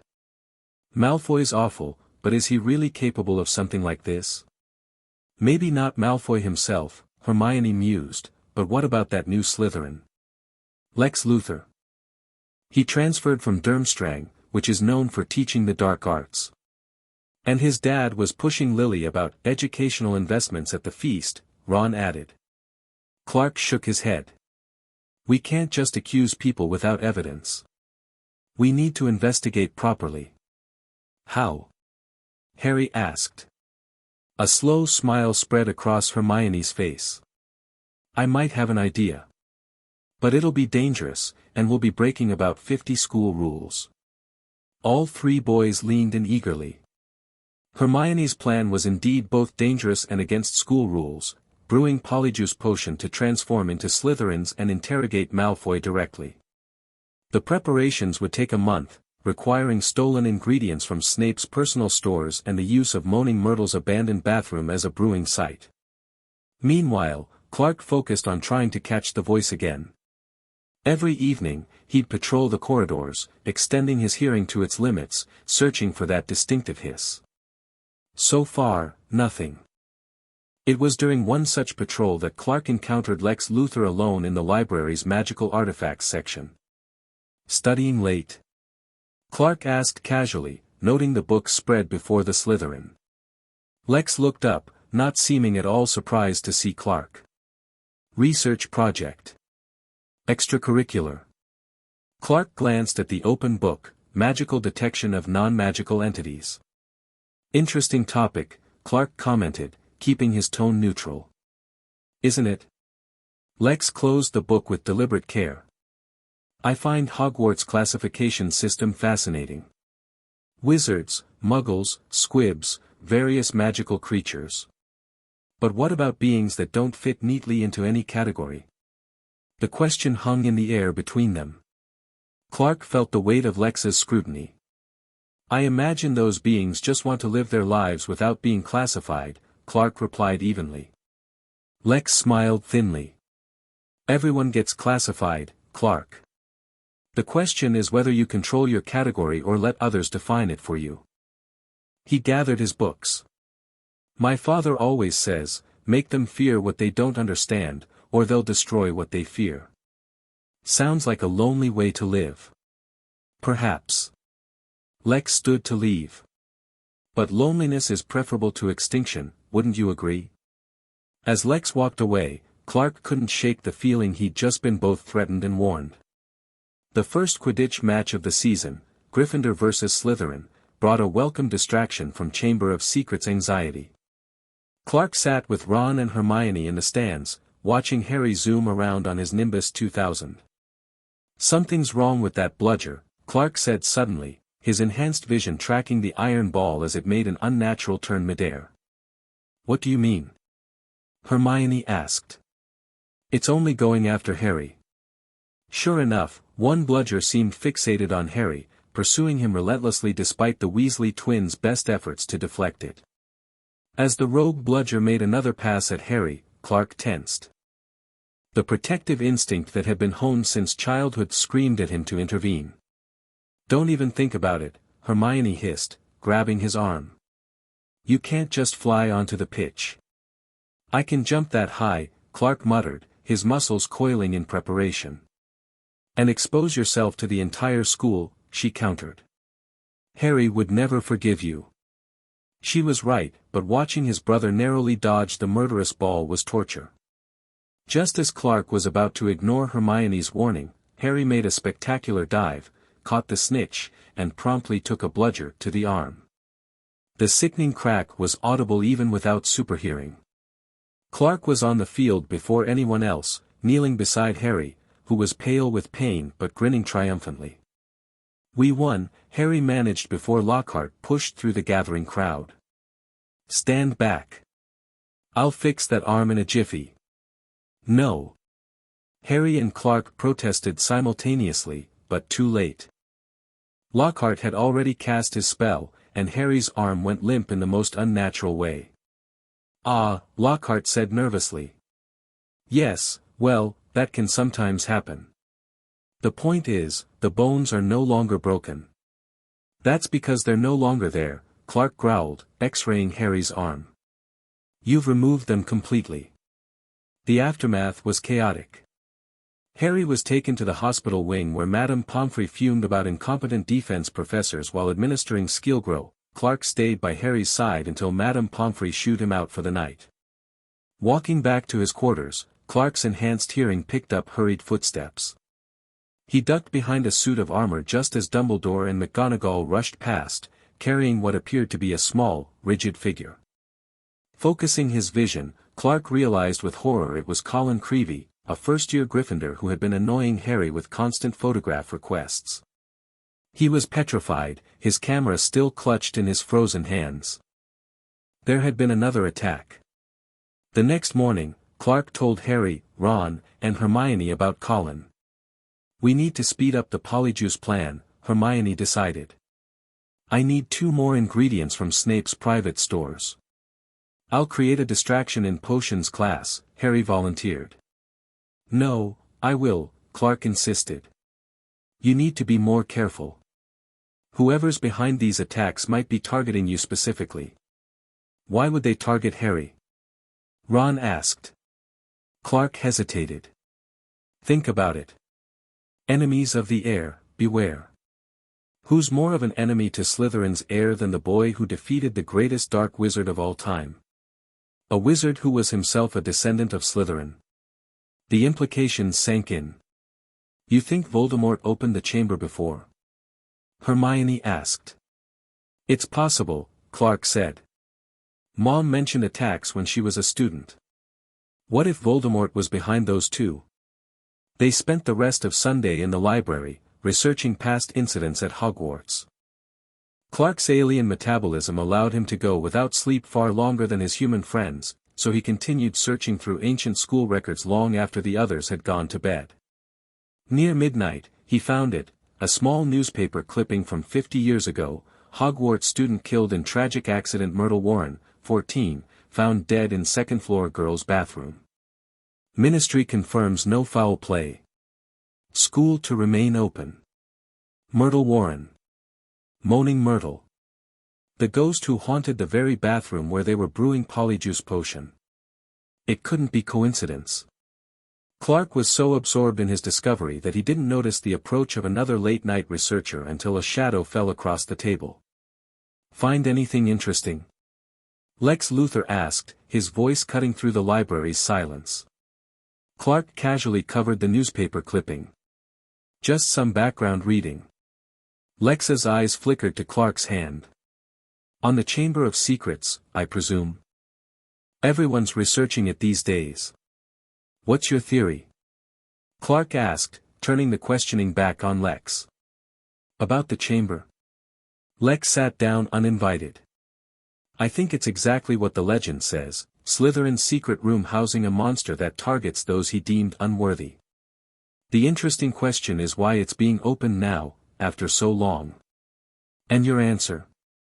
Lex studied Clark's face. "Someone wants to cleanse Hogwarts. But I'm not convinced it's about blood status. I think it's about changing what Hogwarts represents, what it will become." "That's pretty cryptic," Clark observed. "The world is changing, Clark. Magic isn't enough anymore. The future belongs to those who understand both magical and scientific power." Lex leaned forward. "Your mother recognizes this. Her research on the intersection of magic and non-magical energy is groundbreaking." Clark tensed. "You've been reading my mother's research?" "My father has investments in similar fields. Our family library received an advance copy of her latest paper." Lex smiled thinly. "Though I suspect her most fascinating research never makes it to publication." The implied reference to Clark himself wasn't subtle. "You should be careful, Lex," Clark said quietly. "People investigating the chamber have a way of getting hurt." "Is that a threat, Clark? A friendly warning? I'd hate to see you petrified." Lex's expression hardened momentarily before smoothing into an amused smile. "Your concern is touching, but unnecessary. Unlike some, I don't rush blindly into danger." He stood to leave. "By the way, you might want to check the attack locations on a map. Sometimes patterns reveal more than individual incidents." With that cryptic advice, he departed, leaving Clark with the unsettling feeling that Lex knew far more than he was letting on. Clark took Lex's suggestion, mapping the attacks, Mrs. Norris in the second-floor corridor, Colin on the stairs leading to Gryffindor Tower. 2 points didn't make a pattern, but they did establish a territory. If the creature was moving through the walls as Clark suspected, it needed a network to travel. The answer hit him like a bolt of lightning: Hogwarts' plumbing system. Ancient, extensive, and running through the walls of the entire castle. He immediately shared his theory with the others during breakfast. A monster in the pipes? Ron looked dubious. What kind of creature lives in plumbing? A water-dwelling one, Hermione reasoned. Or something that needs damp conditions. And it petrifies its victims, Harry added. Plus, I'm betting it's a snake, since Clark heard it speaking Parseltongue. Hermione's eyes widened suddenly. I need to go to the library. She dashed off without further explanation, leaving her breakfast half-eaten. Mental, that one, Ron commented, helping himself to Hermione's abandoned toast. She's brilliant, Clark corrected. And I think she might have figured something out. But Hermione didn't return for their first class, nor for the ones after. By lunchtime, Clark was worried enough to use his hearing to search for her throughout the castle. Can't find her, he reported to Harry and Ron. Not in the library, not in the common room, not in the girls' dormitory. Maybe she went to see Hagrid. Harry suggested. Or Moaning Myrtle's bathroom to check on the potion. Ron added. They were debating where to look when Professor McGonagall's magically amplified voice echoed through the castle: all students are to return to their house dormitories immediately. All teachers report to the staff room.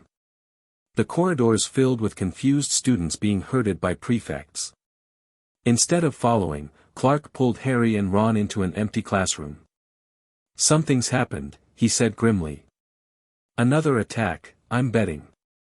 We need to find out who, Harry insisted. Come on.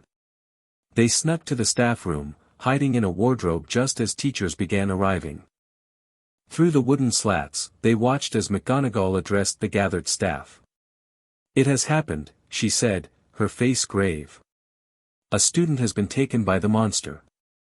Right into the chamber itself. Stunned silence fell over the room. Who? Whispered Professor Sprout. Hermione Granger.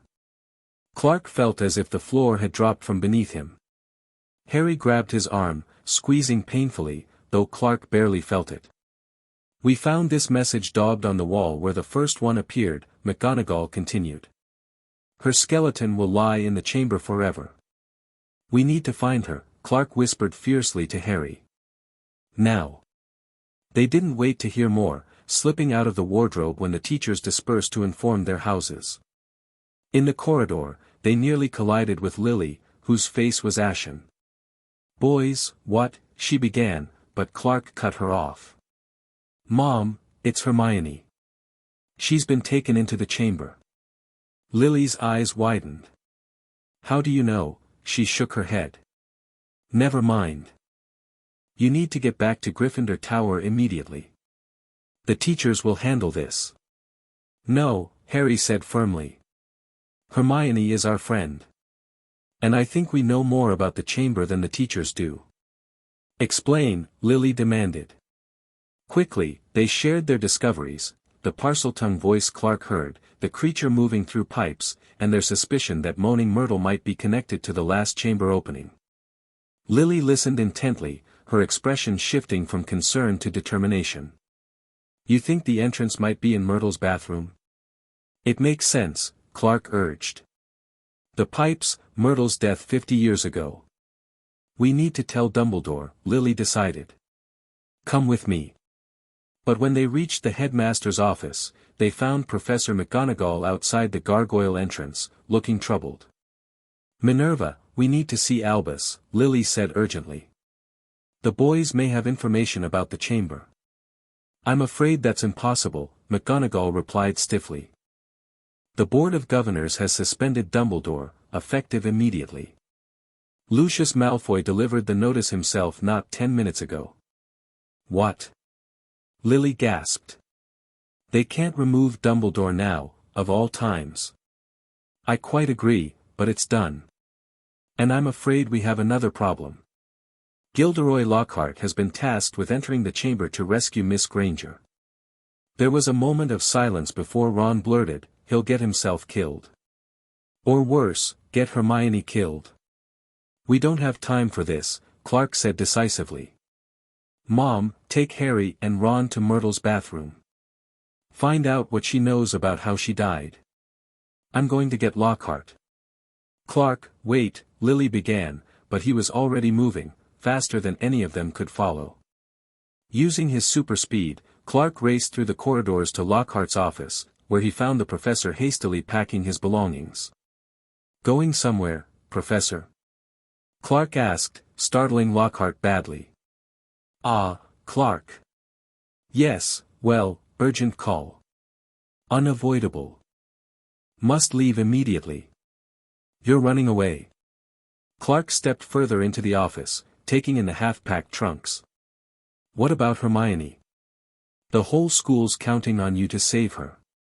Lockhart's handsome face twisted with fear and resentment. "Well, as to that, regrettable situation, not in my job description, you know.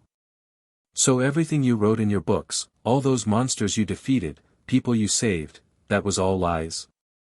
"Books can be misleading," Lockhart said defensively. "Would anyone have read them if they hadn't been full of thrilling heroics? No one wants to read about ugly old Armenian warlocks, even if they did save a village from werewolves."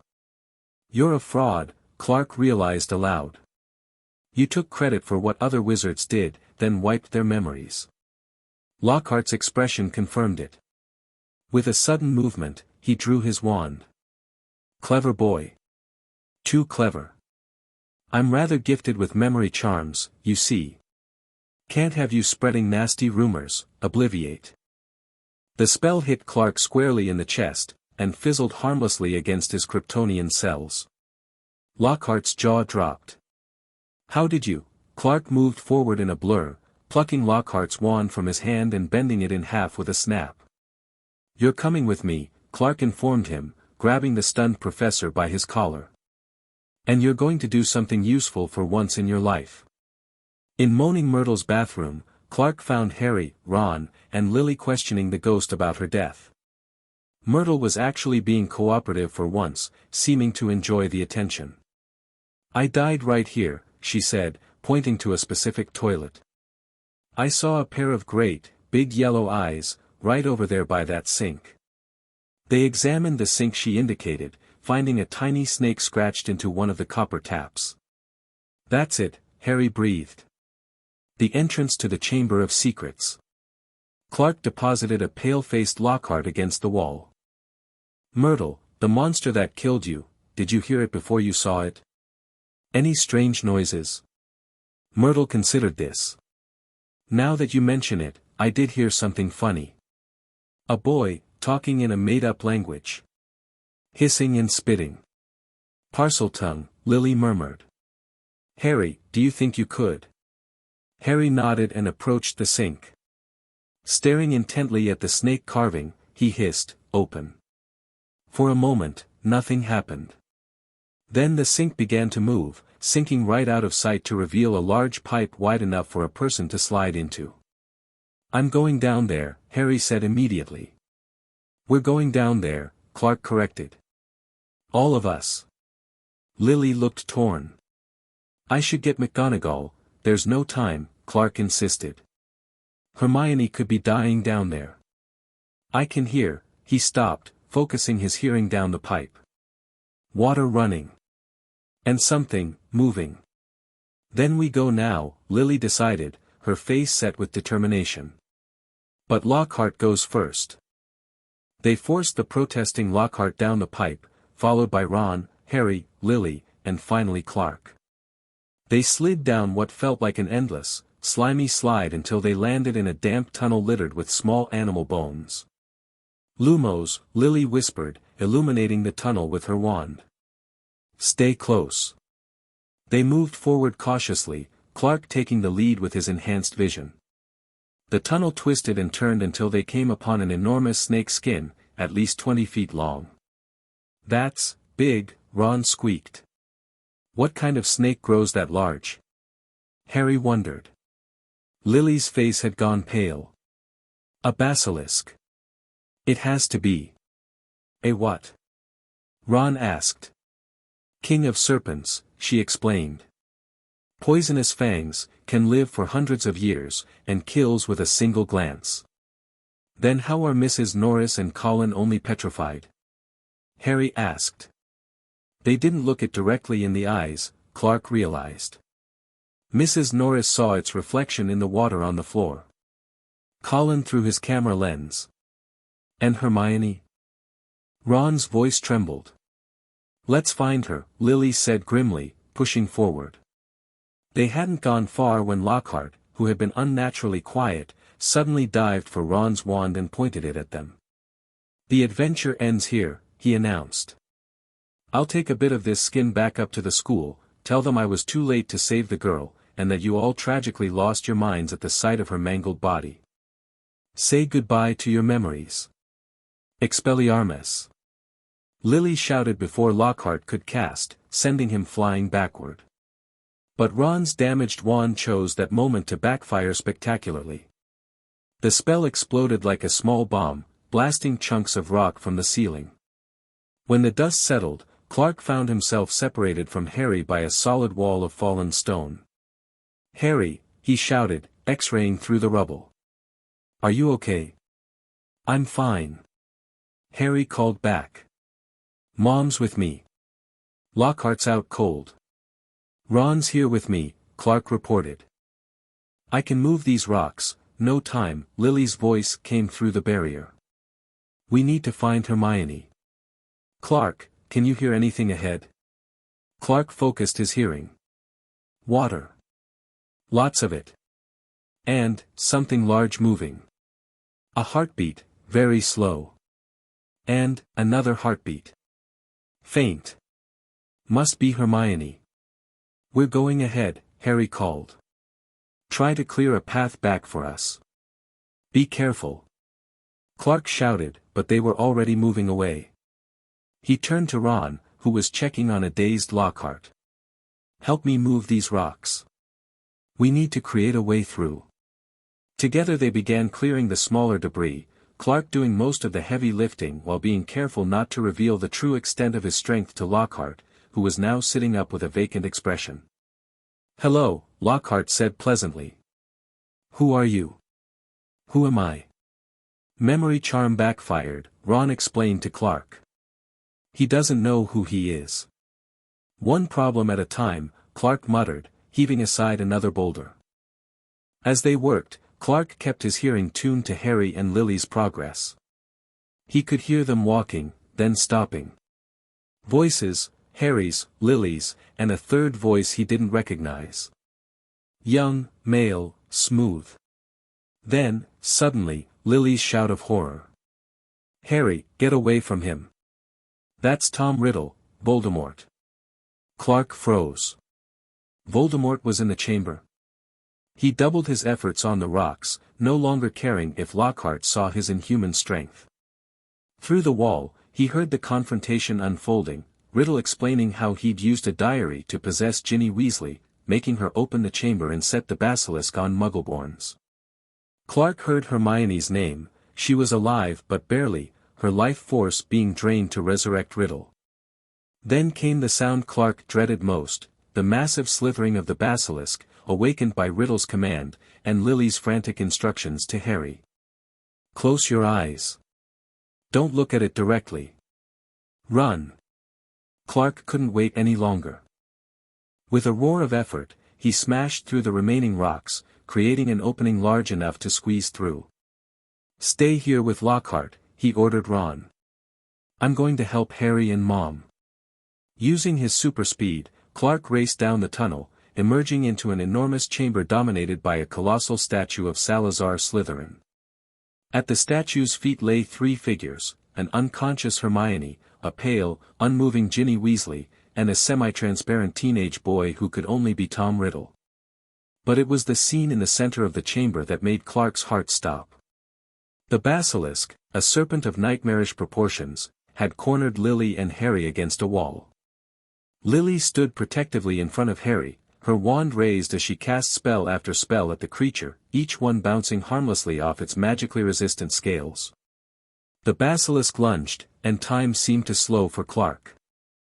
He saw Harry push his mother aside, saw the basilisk's massive fangs descending toward his brother, saw there was no way either of them could escape in time. Clark moved faster than he ever had before, crossing the chamber in a millisecond, and threw himself between the basilisk and Harry. The enormous fang that would have pierced Harry's heart plunged into Clark's shoulder instead. The pain was immediate and excruciating, worse than anything Clark had ever felt. The venom burned like liquid fire through his veins. But the basilisk had problems of its own. Its fang had broken off in Clark's dense Kryptonian tissue, and the creature reared back, screeching in agony. "Clark!" Harry screamed, catching his brother as Clark's knees buckled. "Don't look at its eyes," Clark gasped, fighting to stay conscious as the venom coursed through him. "The venom," Lily began, her face contorted with fear. "Won't kill me," Clark managed through gritted teeth. "Not completely. Kryptonian. But it hurts." Riddle's laugh echoed through the chamber. "How touching. The alien freak sacrifices himself for his human brother. But it won't matter. You'll all die here, and Lord Voldemort will rise again." The basilisk, recovered from the loss of its fang, prepared to strike again. This time, however, a brilliant flash of scarlet swooped from above, Fawkes, Dumbledore's phoenix, carrying something in its talons. The phoenix dropped its burden at Harry's feet, the sorting hat, before flying directly at the basilisk's face, pecking viciously at its yellow eyes. "No!" Riddle screamed as Fawkes blinded the serpent. "It doesn't matter. It can still hear you." The basilisk thrashed blindly, still lethal but now at least approachable. Harry grabbed the sorting hat, and to everyone's astonishment, pulled from it a gleaming silver sword encrusted with rubies. "The sword of Gryffindor," Lily breathed. Clark struggled to his feet, the venom weakening him but his Kryptonian physiology fighting back. "Harry, I'll distract it. You get Riddle's diary. Mom, help Hermione and Ginny." Before anyone could argue, Clark clapped his hands together with superhuman force, creating a thunderous sound that made the basilisk whip toward him. He ran in the opposite direction from Harry, drawing the creature away. Through pain-blurred vision, Clark saw Harry dash toward Riddle and the diary, saw Lily moving to Hermione's side. The basilisk pursued Clark, its movement slightly slower as Fawkes continued to harry it. Clark backed against a wall, waiting until the last possible moment before leaping upward as the basilisk struck. He landed on its head, gripping the scales to stay atop the thrashing creature. "Harry, now!" he shouted. From across the chamber, Harry raised the sword of Gryffindor and plunged it into the diary Riddle had left beside Ginny. Ink spurted from the book like blood, and Riddle's scream of agony filled the chamber. The spectral figure writhed and twisted, growing more transparent by the second until, with a final shriek, he vanished entirely. The basilisk, suddenly without direction, reared backward. Clark, weakened by venom and losing his grip, tumbled from its head directly into its opened mouth. Acting on instinct, he thrust his arm upward with all his remaining strength, punching through the roof of the serpent's mouth and into its brain. The basilisk collapsed, dead, taking Clark down with it. "Clark!" Harry and Lily screamed in unison, rushing to where he lay half buried beneath the monstrous snake. Together, they pulled him free. Clark's arm was mangled, basilisk venom mixing with his blood, but he was still conscious, barely. "I'll be okay," he managed. "Healing, already." It was true. Even as they watched, the puncture wounds began to close, though more slowly than usual. "Fawkes," Lily called, and the phoenix swooped down, landing beside Clark. "Phoenix tears have healing powers," she explained. The majestic bird bent over Clark's wounds, allowing pearly tears to fall onto the worst injuries. Immediately, the burning sensation of the venom began to recede. "Thanks," Clark whispered to the phoenix, who trilled softly in response. Across the chamber, Ginny was stirring, awakening from her possession. Ron had finally made it through the opening Clark had created, rushing to his sister's side. "Is everyone okay?" Clark asked, sitting up with Harry and Lily's help. "Thanks to you," Harry said, his voice choked with emotion. "You could have died, Clark." Clark managed a weak smile. "Nah. Takes more than a giant snake to kill me." "Don't joke," Lily scolded, but her eyes were wet with tears. "We nearly lost you. How did you know to come after us?" Harry asked. "How did you know what was happening?" Clark tapped his ear. "Super hearing, remember? I heard everything." His smile faded. "When I heard Mom say, Voldemort, I knew I couldn't wait any longer." Hermione was beginning to stir as well, the draining effect of the diary reversed with Riddle's destruction. She blinked confused eyes at the scene before her. "Did I miss something?" she asked weakly. Ron, returning with Ginny, laughed with relief. "Just Clark wrestling a basilisk and Harry stabbing you-know-whose diary with the sword of Gryffindor." "Oh," Hermione said faintly. "The usual, then." The journey back through the chamber was considerably less tense than the journey in. Fawkes led the way, his golden glow illuminating the dark tunnels. Clark, though weakened, insisted on carrying Hermione while Ron supported a still shaky Ginny. Harry bore the sword of Gryffindor, and Lily kept a watchful eye on all of them. Lockhart, still amnesiac, followed along with childlike curiosity. "Do I live here?" he asked repeatedly.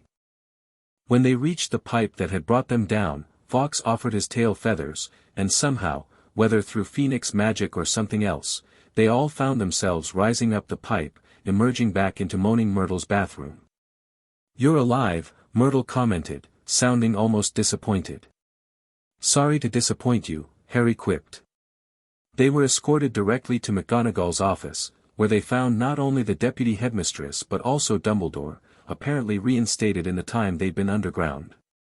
The story came out in pieces: Ginny's possession by the diary, Riddle's manipulation, the basilisk attacks, and their confrontation in the chamber.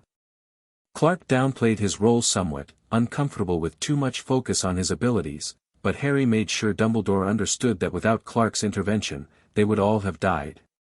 "It seems we are once again in your debt, Mr. Potter," Dumbledore said, his blue eyes twinkling at Clark. "Both Mr. Potters, in fact." McGonagall insisted they all visit the hospital wing, where Madame Pomfrey fussed over their injuries. Clark's wounds had mostly healed, though he felt unusually tired, a reminder that even his Kryptonian physiology had limits. In the days that followed, life at Hogwarts gradually returned to normal. The Mandrake restorative potion was administered to the petrified victims, including Mrs. Norris, much to Filch's relief. Lockhart was transferred to St. Mungo's for memory treatment. Dumbledore announced that all exams were cancelled as a school treat, causing Hermione to be the only student looking disappointed. Lucius Malfoy was removed from the Board of Governors after it emerged he had threatened the other members to suspend Dumbledore. And, in a twist that particularly pleased Harry, Dobby the house elf, who had been trying to protect Harry all year with increasingly dangerous warnings, was freed from the Malfoy's service through Harry's clever trick with a sock hidden in the ruined diary.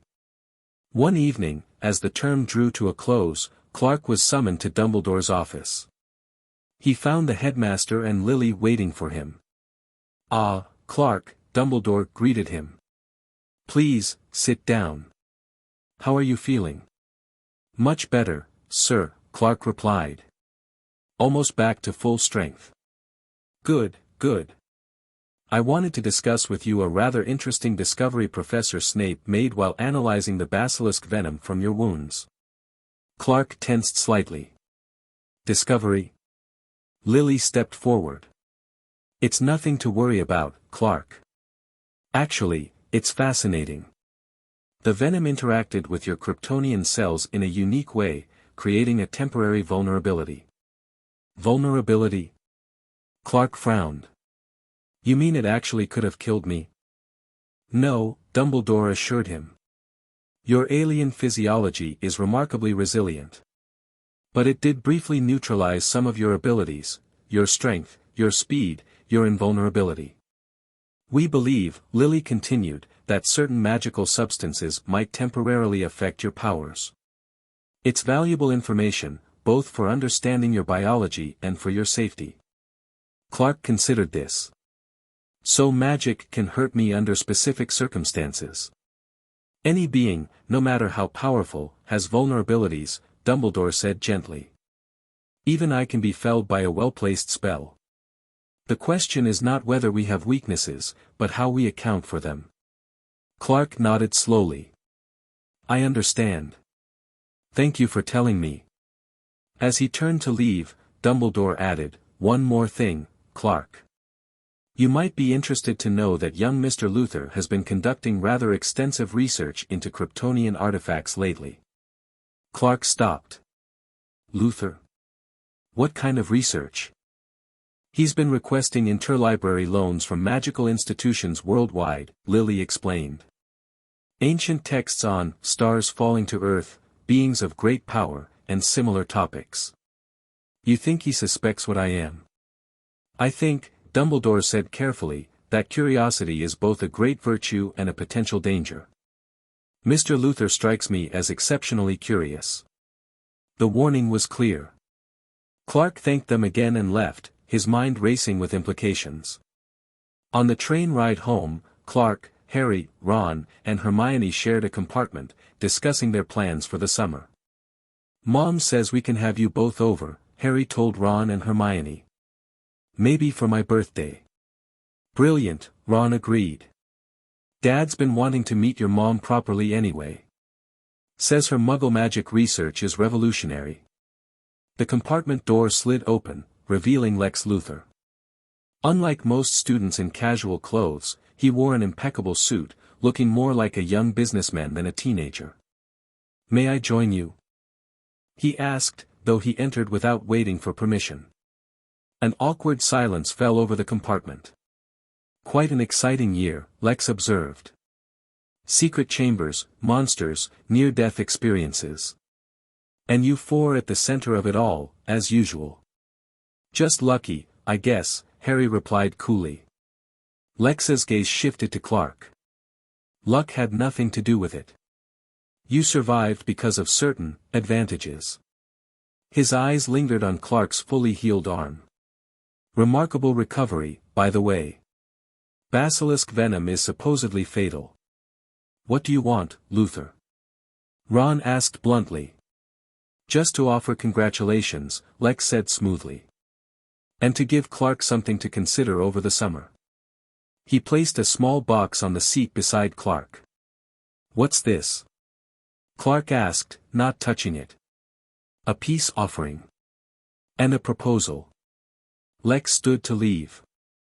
I believe we could help each other, Clark. You have abilities beyond the ordinary. I have resources beyond imagination. Together, we could accomplish extraordinary things. I'm not interested in being studied, Clark said flatly. Lex smiled thinly. Who said anything about studying? I'm talking about partnership. The world is changing, Clark. Magic is just one kind of power. There are others. Think about it. After he left, Hermione immediately cast detection charms on the box. It's safe, she declared. No curses or hexes. Cautiously, Clark opened it. Inside lay a small, green crystalline shard that glowed faintly. What is it? Harry asked, leaning closer. Clark picked it up, feeling an immediate, strange resonance, like recognition. I think, it's from Krypton. How would Luther get something from your planet? Ron wondered. His father, Hermione realized. Lionel Luther is a collector of rare artifacts. He must have found it and recognized it as extraterrestrial. Clark closed the box, tucking it into his pocket. This isn't a gift. It's a message. He knows what I am. And he wants me to know that he knows. The implications hung in the air between them as the train continued its journey to London, carrying them toward a summer that promised to be anything but ordinary. Chapter 3, The Sun and the Prophecy, Clark. Get up. Harry's voice penetrated Clark's dream, something about flying, actual honest-to-God flying, not just jumping really high. Mom says if you're not down in 2 minutes, she's leaving for Diagon Alley without you. Clark groaned and rolled over, sunlight streaming through his bedroom window directly onto his face. The warmth felt amazing, like someone was pouring pure energy straight into his cells. Lately, he'd been craving sunlight the way other teenagers craved chocolate. Every morning, he'd find himself unconsciously positioning his bed to catch the first rays. "I'm up," he shouted back, sitting up and stretching. At 15, Clark had shot up another 3 inches over the summer.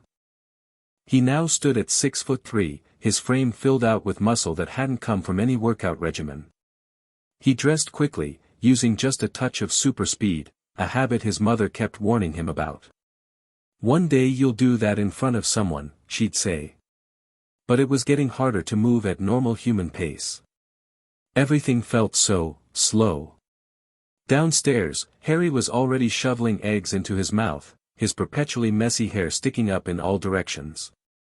Their mother stood by the stove, somehow managing to cook breakfast while simultaneously checking items off a shopping list and reading what looked like a complicated magical theory journal.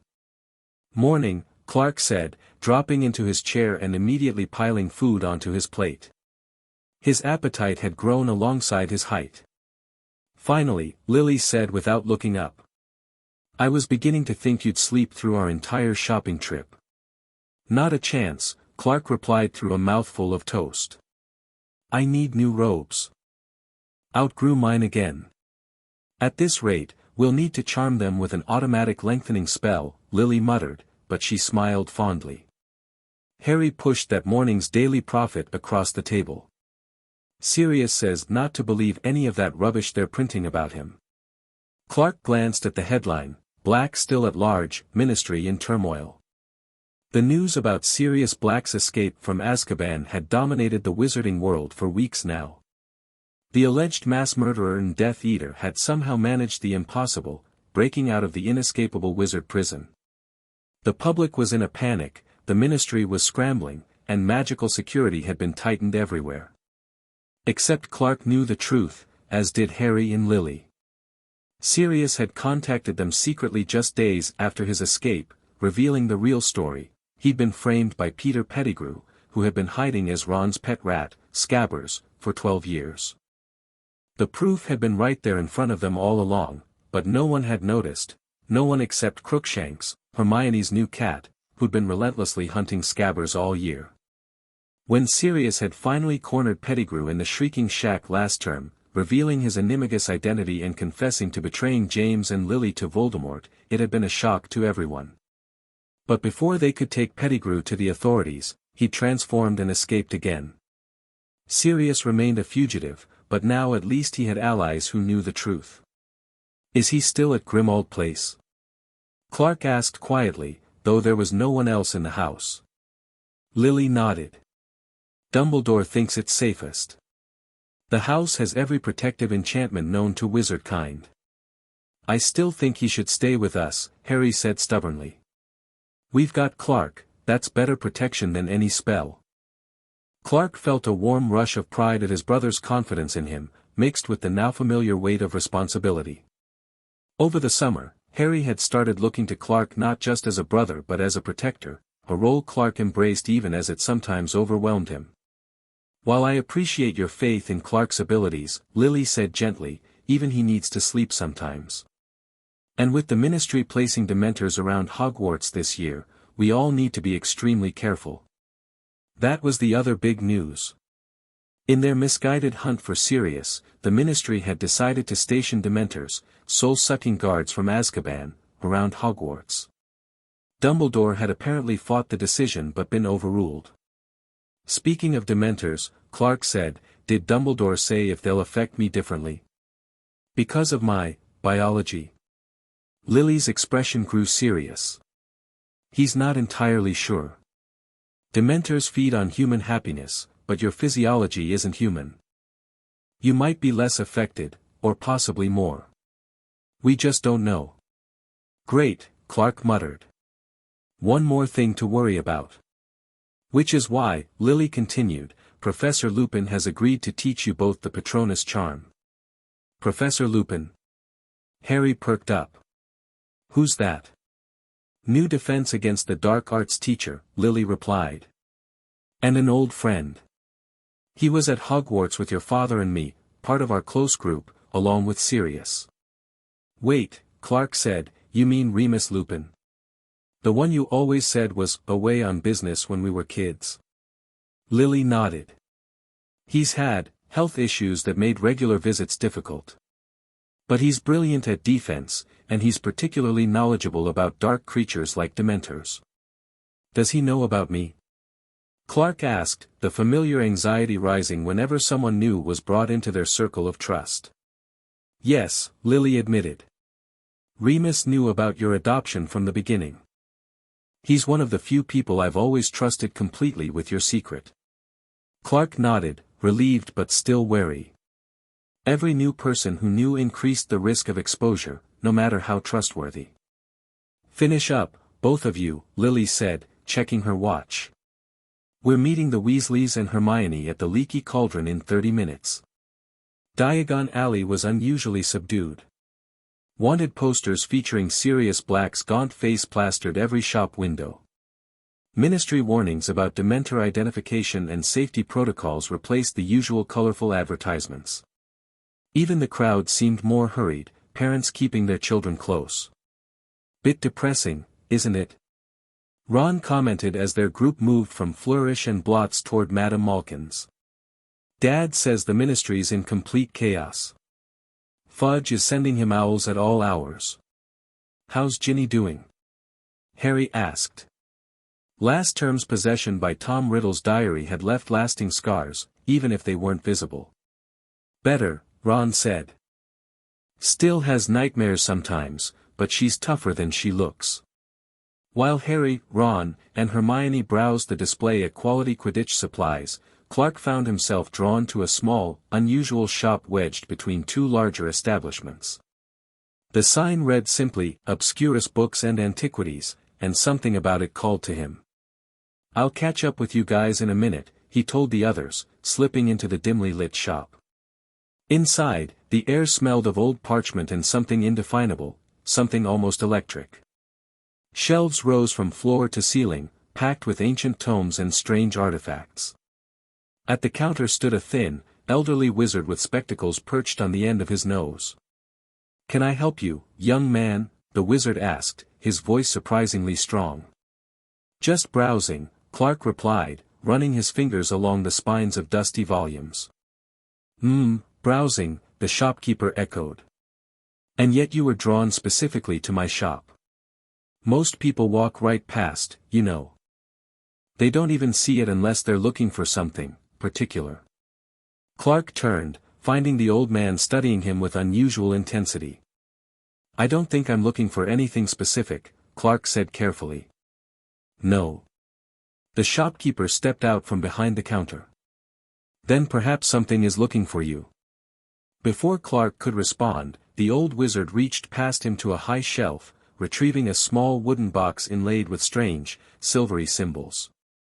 This arrived in my inventory last week, the shopkeeper said, holding out the box.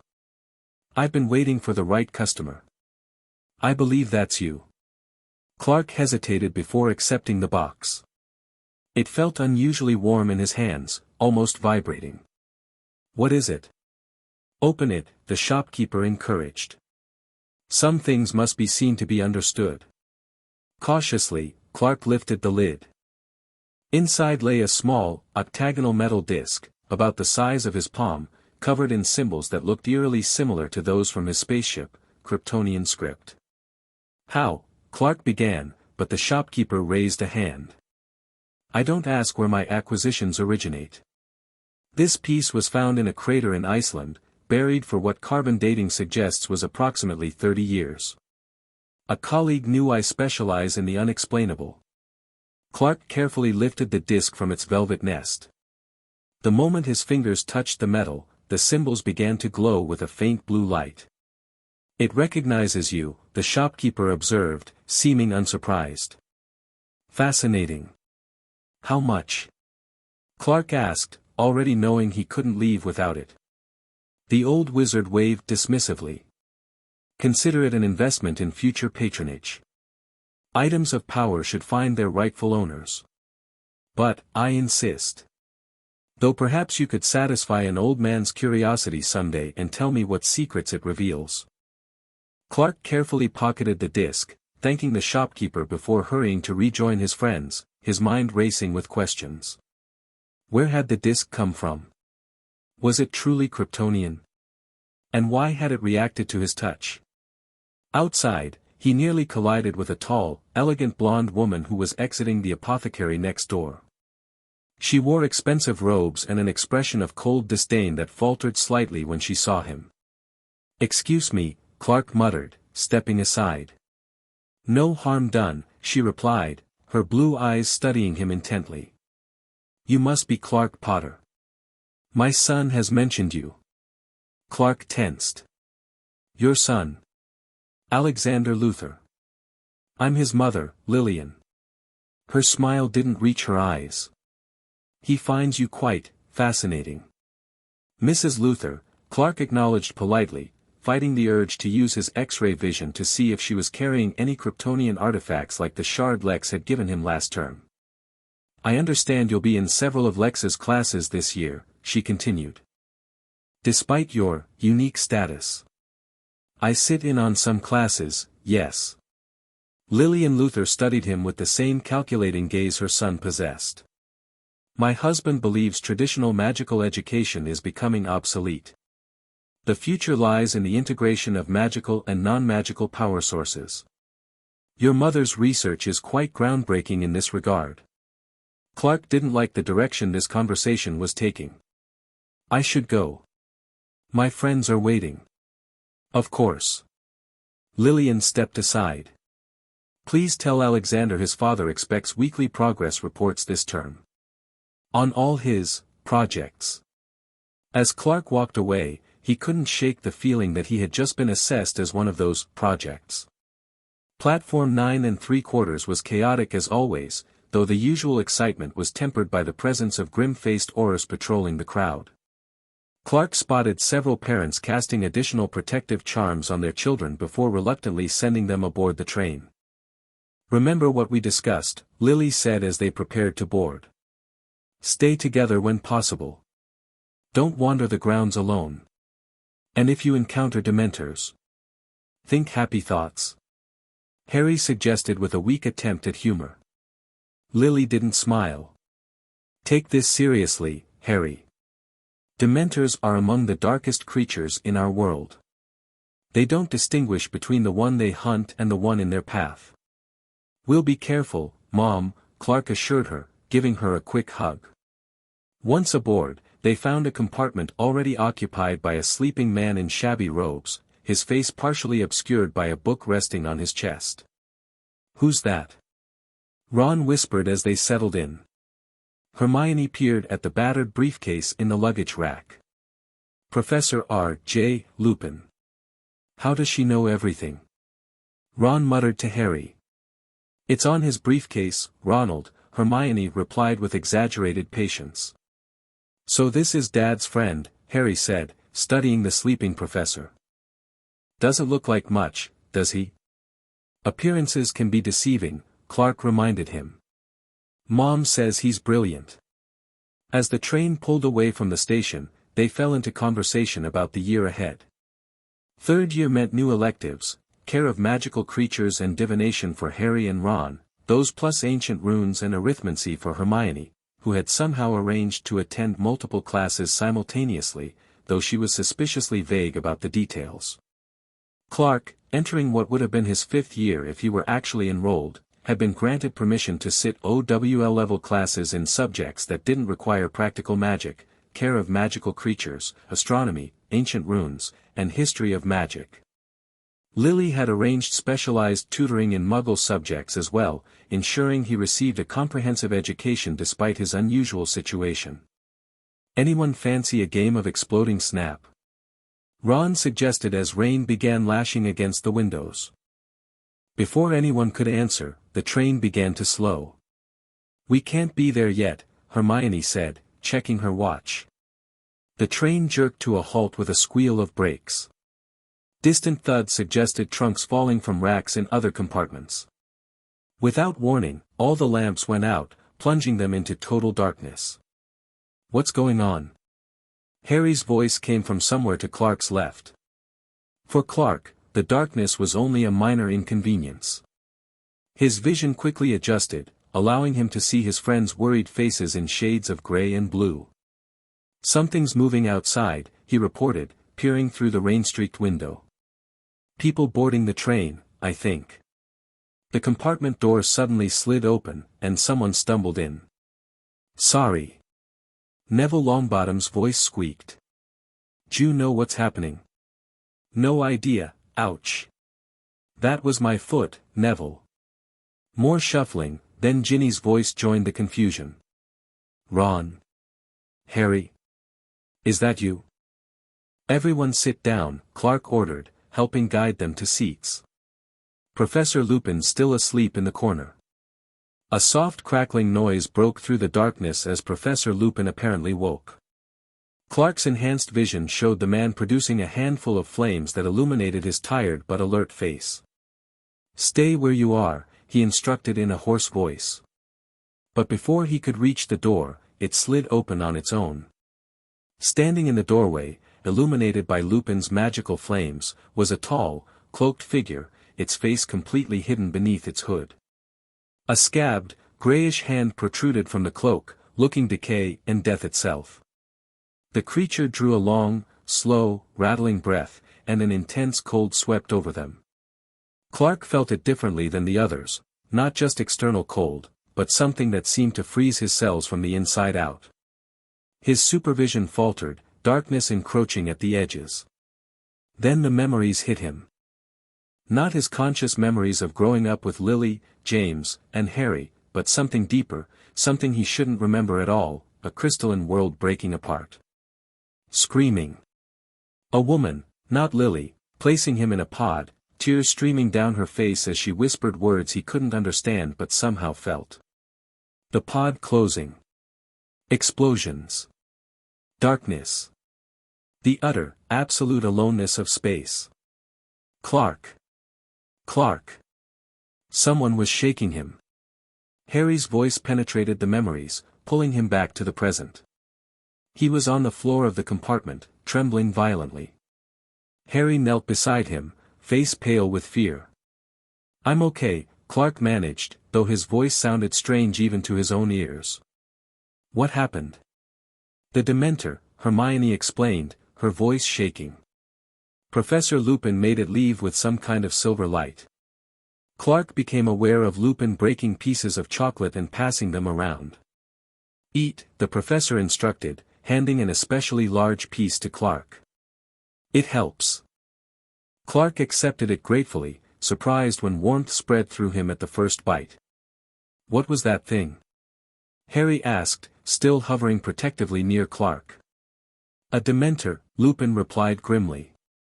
"One of the guards of Azkaban, searching the train for Sirius Black." "Why did Clark react so strongly?" Hermione asked. "I felt terrible, but he completely collapsed." Lupin's eyes sharpened with interest as he studied Clark more carefully. "Dementors feed on happiness, forcing us to relive our worst memories. Some people are more sensitive than others." "I saw my birth parents," Clark said quietly. "Krypton exploding. I shouldn't even remember that, I was just a baby." "The deepest traumas can leave impressions beyond conscious memory," Lupin said thoughtfully. "And your physiology is unique, from what Lily has told me." The professor excused himself to speak with the driver, leaving them to process what had happened. "You sure you're okay?" Harry asked Clark once Lupin was gone. "You went really pale, almost green." Clark nodded, finishing his chocolate.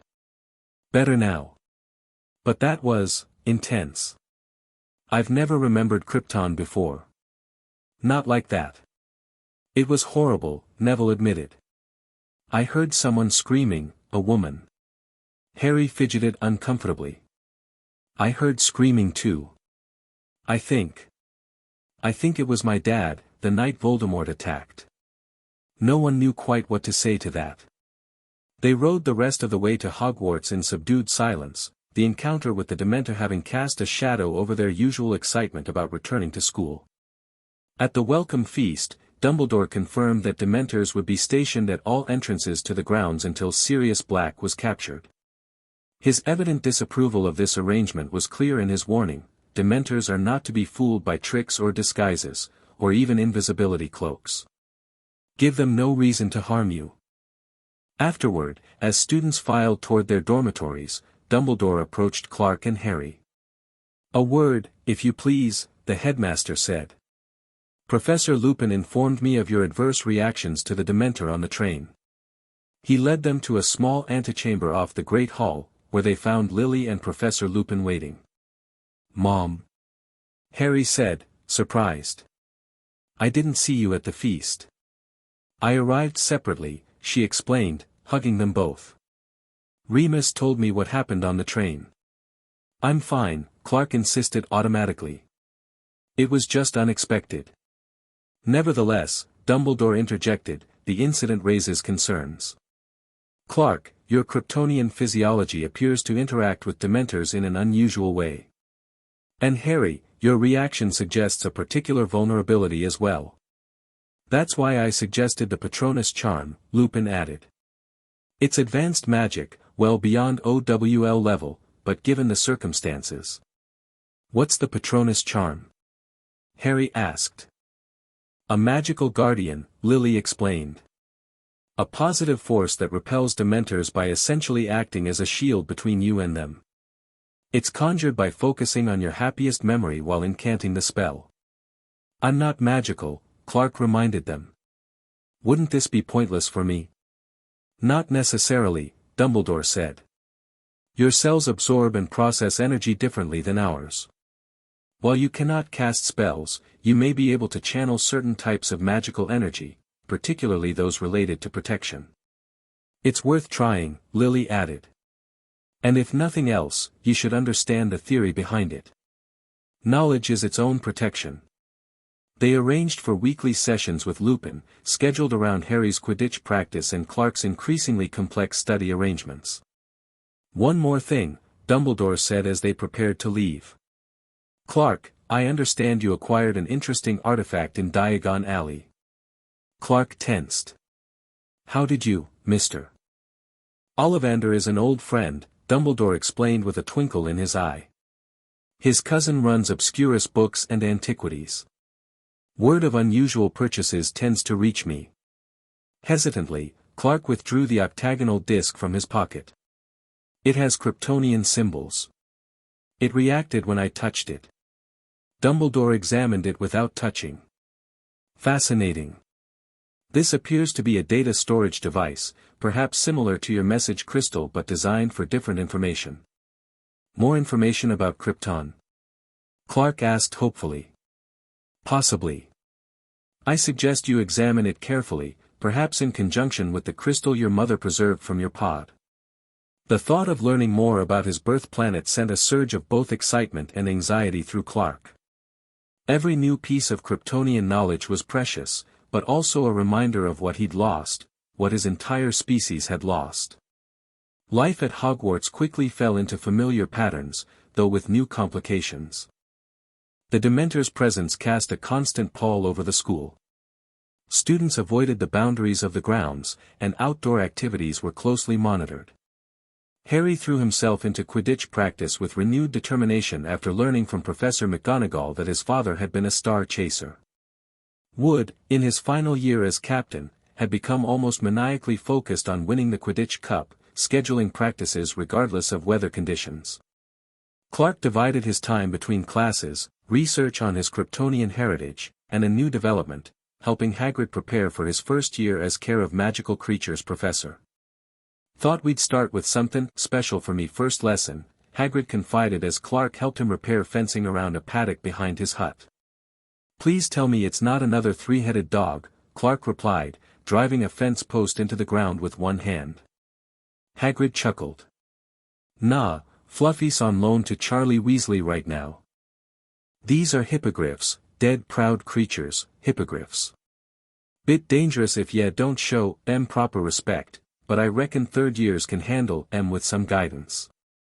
Clark wasn't so sure about that, especially after meeting the hippogriffs themselves, magnificent but clearly temperamental creatures with the bodies of horses and the heads and wings of enormous eagles.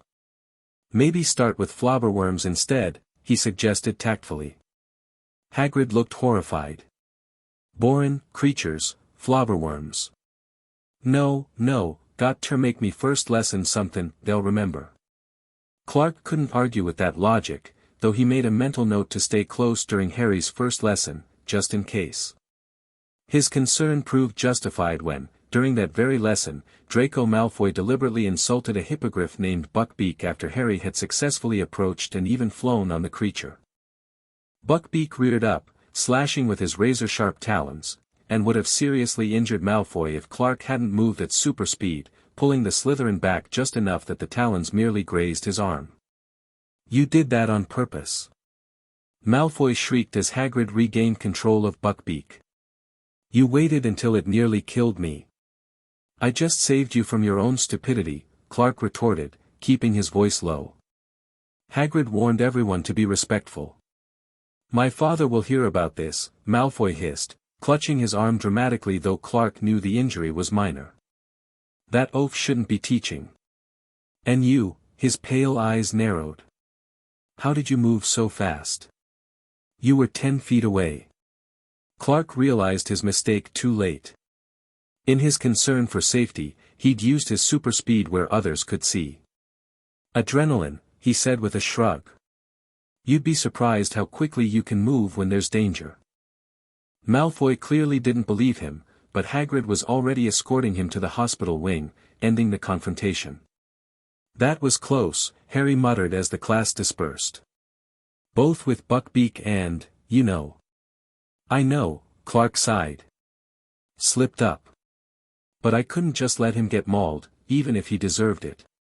The problem, Hermione pointed out as they walked back to the castle, is that Malfoy's not stupid. Entitled and prejudiced, yes, but not unobservant. And he has connections to Lex Luthor. That was another complication. Lex had returned to Hogwarts more determined than ever to uncover Clark's secrets. The Slytherin never confronted Clark directly, but his calculated observation was obvious, as were his attempts to gather allies among students and even certain staff members. Clark had spotted Lex in deep conversation with Snape on multiple occasions. The potions master had always been coldly neutral toward Clark, neither friendly nor openly hostile. But lately, Clark had noticed Snape studying him with increased scrutiny during the advanced potions classes he attended with Lily's special permission.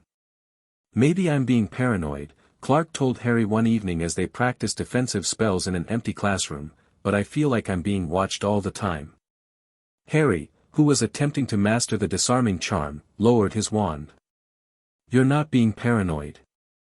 Lupin mentioned that the Ministry's taking an interest in unusual magical phenomena this year. What does that mean? Harry shrugged. Dunno exactly. But he warned me to be careful about showing your abilities publicly. Said there's someone from the Department of Mysteries visiting the school next month. The Department of Mysteries, the most secretive branch of the Ministry, rumored to study the most profound magical questions, including life, death, time, and thought. If they were interested in Clark. Great, Clark muttered. Another complication. Their first Patronus lesson with Lupin came after a particularly grueling week of classes. Harry arrived exhausted from Quidditch practice in pouring rain, and Clark was drained from helping Hagrid relocate a colony of bowtruckles that had taken up residence in the Whomping Willow, a task requiring both delicacy and superhuman reflexes to avoid being pummeled by the tree's violent branches. The Patronus charm, Lupin began, pacing before them in his shabby robes, is among the most powerful defensive magic known to wizardkind. When cast correctly, it creates a guardian, a projection of all your positive feelings. He demonstrated, producing a beautiful silvery white wolf that bounded around the classroom before dissipating. The incantation is, expecto patronum, he continued. But the words alone aren't enough. You must focus on a single, very happy memory while casting. Harry went first, selecting a memory of winning the Quidditch Cup. His attempts produced only silvery vapor. Not bad, Lupin encouraged, but try a more personal memory. Quidditch is wonderful, but we need something deeper. Harry closed his eyes, concentrating. Expecto patronum. This time, a larger silver cloud emerged, holding shape for a few seconds before dissolving. Excellent progress. Lupin praised. What memory did you choose? The day Clark and I found out we'd both be coming to Hogwarts, Harry admitted with a slightly embarrassed glance at his brother. Clark felt a rush of affection. That had been one of his happiest memories too. Now you, Clark, Lupin invited. I know you can't cast spells traditionally, but let's experiment. Focus on a happy memory and try the incantation. Clark nodded, closing his eyes. What was his happiest memory? Flying with Harry on his first broomstick? No, something deeper. The day after Voldemort's attack, when he was just 4 years old. He'd been terrified, confused by James's absence and the strange new house they'd moved to. Harry, barely 2, had been crying inconsolably. Clark had crawled into his crib, hugging his baby brother close, and promised, "I'll always protect you." Harry had stopped crying immediately, looking up at Clark with complete trust. In that moment, Clark had found purpose, a reason to use his growing strength. Focusing on that memory, Clark spoke the incantation, expecto patronum. Nothing happened. No wand, no magic, no patronus. As expected, Lupin said kindly. But, wait, Clark interrupted, feeling something stirring within him, not magic, but energy, similar to what he felt in sunlight but different. Acting on instinct, he raised his hand, palm outward, and repeated more forcefully, expecto patronum. A brilliant flash of blue-white light erupted from his palm, not silver like a wizard's patronus, but the same color as Kryptonian crystals. It didn't form a specific animal shape but rather a shield-like disc that pulsed with energy before fading. Lupin stared, astonished. Extraordinary. Not a true patronus, but something, related. A manifestation of your own life energy, perhaps. Clark looked down at his palm, which tingled strangely. Will it work against Dementors? I believe it might, Lupin said thoughtfully. Not through magical means, but because you've essentially projected concentrated positive energy, which is ultimately what repels Dementors. Fascinating. They continued practicing, Harry's silver mist gradually growing stronger and Clark learning to control his unusual energy projection. By the end of the session, both were exhausted but satisfied with their progress. Professor, Harry asked as they prepared to leave, what form does my mom's patronus take? A shadow crossed Lupin's face. A doe. Very beautiful. And my dad's? Lupin hesitated. A stag. They were, complementary. Something in his tone made Clark curious. You were close with our parents, weren't you? More than just school friends. James, Sirius, Peter, and I were inseparable at Hogwarts, Lupin confirmed. We called ourselves the Marauders. As for Lily. He smiled sadly. She was the brightest witch of our year, perhaps any year. She saw the best in people, even when they couldn't see it themselves. The way he spoke, with warmth tinged by old pain, made Clark suspect there was more to the story. But before he could ask, Lupin changed the subject. I understand you've been examining a Kryptonian data device, Clark. Any progress? Some, Clark admitted. It seems to be some kind of navigational tool. It has star charts, coordinates, but I've only deciphered parts of it. Perhaps Professor Sinistra could help with the astronomical aspects, Lupin suggested. Without revealing its origin, of course. Clark nodded thoughtfully. The astronomy professor had already been helping him understand how Earth's constellations might relate to Krypton's position in the galaxy. As they left Lupin's office, Harry nudged Clark. He knows more about you than he's letting on. What do you mean? The way he watches you sometimes, like he's trying to figure something out. And he wasn't surprised by your weird blue energy shield thing. Clark frowned. Mom said she trusted him with my secret. Yeah, but I think there's more to it. Like he's seen something like you before. The idea was both intriguing and unsettling. Could there be others like Clark on Earth? Other Kryptonians who had escaped the destruction? Or was Harry simply imagining things? October brought increasingly inclement weather and Harry's growing anxiety about the upcoming Quidditch match against Hufflepuff. Wood was pushing the team harder than ever, resulting in Harry returning from practices soaked and exhausted. For Clark, October meant increased attention from an unexpected quarter. Professor Trelawney, the divination teacher known for her theatrical predictions of doom, had taken to stopping in her tracks whenever she encountered him in the corridors. "The stars shift around you, dear boy," she would proclaim in her misty voice. "You walk between worlds, unbound by earthly prophecies." Clark generally tried to avoid her, finding her excessive incense and tendency to predict student deaths disconcerting. But her repeated references to stars and other worlds made him wonder if her supposed inner eye might actually perceive something of his alien nature.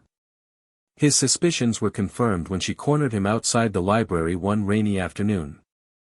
"I've been seeing you in my crystal," she said without preamble. "A child of a dying sun, sent across the void. But the crystal shows two paths before you, one of light, one of shadow." Clark shifted uncomfortably. "Professor, the shadow grows," she continued, her voice dropping to a whisper. "Someone seeks your power for dark purposes. Someone close, yet hidden. Beware the man with two faces."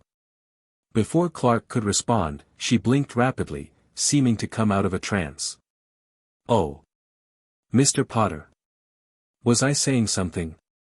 "You were just giving me homework advice," Clark improvised. "Yes, well, do remember that Jupiter's position suggests caution in written assignments this month," she added vaguely before drifting away. Clark stared after her, unsettled. Most of Trelawney's predictions were easily dismissed as theatrical nonsense, but what she'd said about his origins was disturbingly accurate. And, "the man with two faces," uncomfortably echoed their experience with Quirrell in first year, when he'd literally shared his body with Voldemort. He was still pondering this when he arrived at his weekly meeting with Lily in her office. These sessions had become a fixture of his Hogwarts routine, part academic check-in, part research into his developing abilities, and part simple mother-son time away from the castle's constant bustle. "You look troubled," Lily observed as he settled into his usual chair by her desk. "Trelawney," Clark explained, recounting the strange encounter. Lily's expression grew serious. While Sybil tends toward dramatic predictions, occasionally she demonstrates genuine seeing ability. Dumbledore wouldn't keep her on staff otherwise. "You think she really saw something about me? About someone trying to use my power?" "It's possible."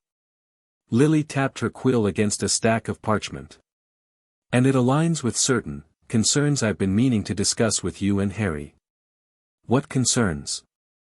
Lily sighed, setting down her quill. "I received an unusual request from the Department of Mysteries last week.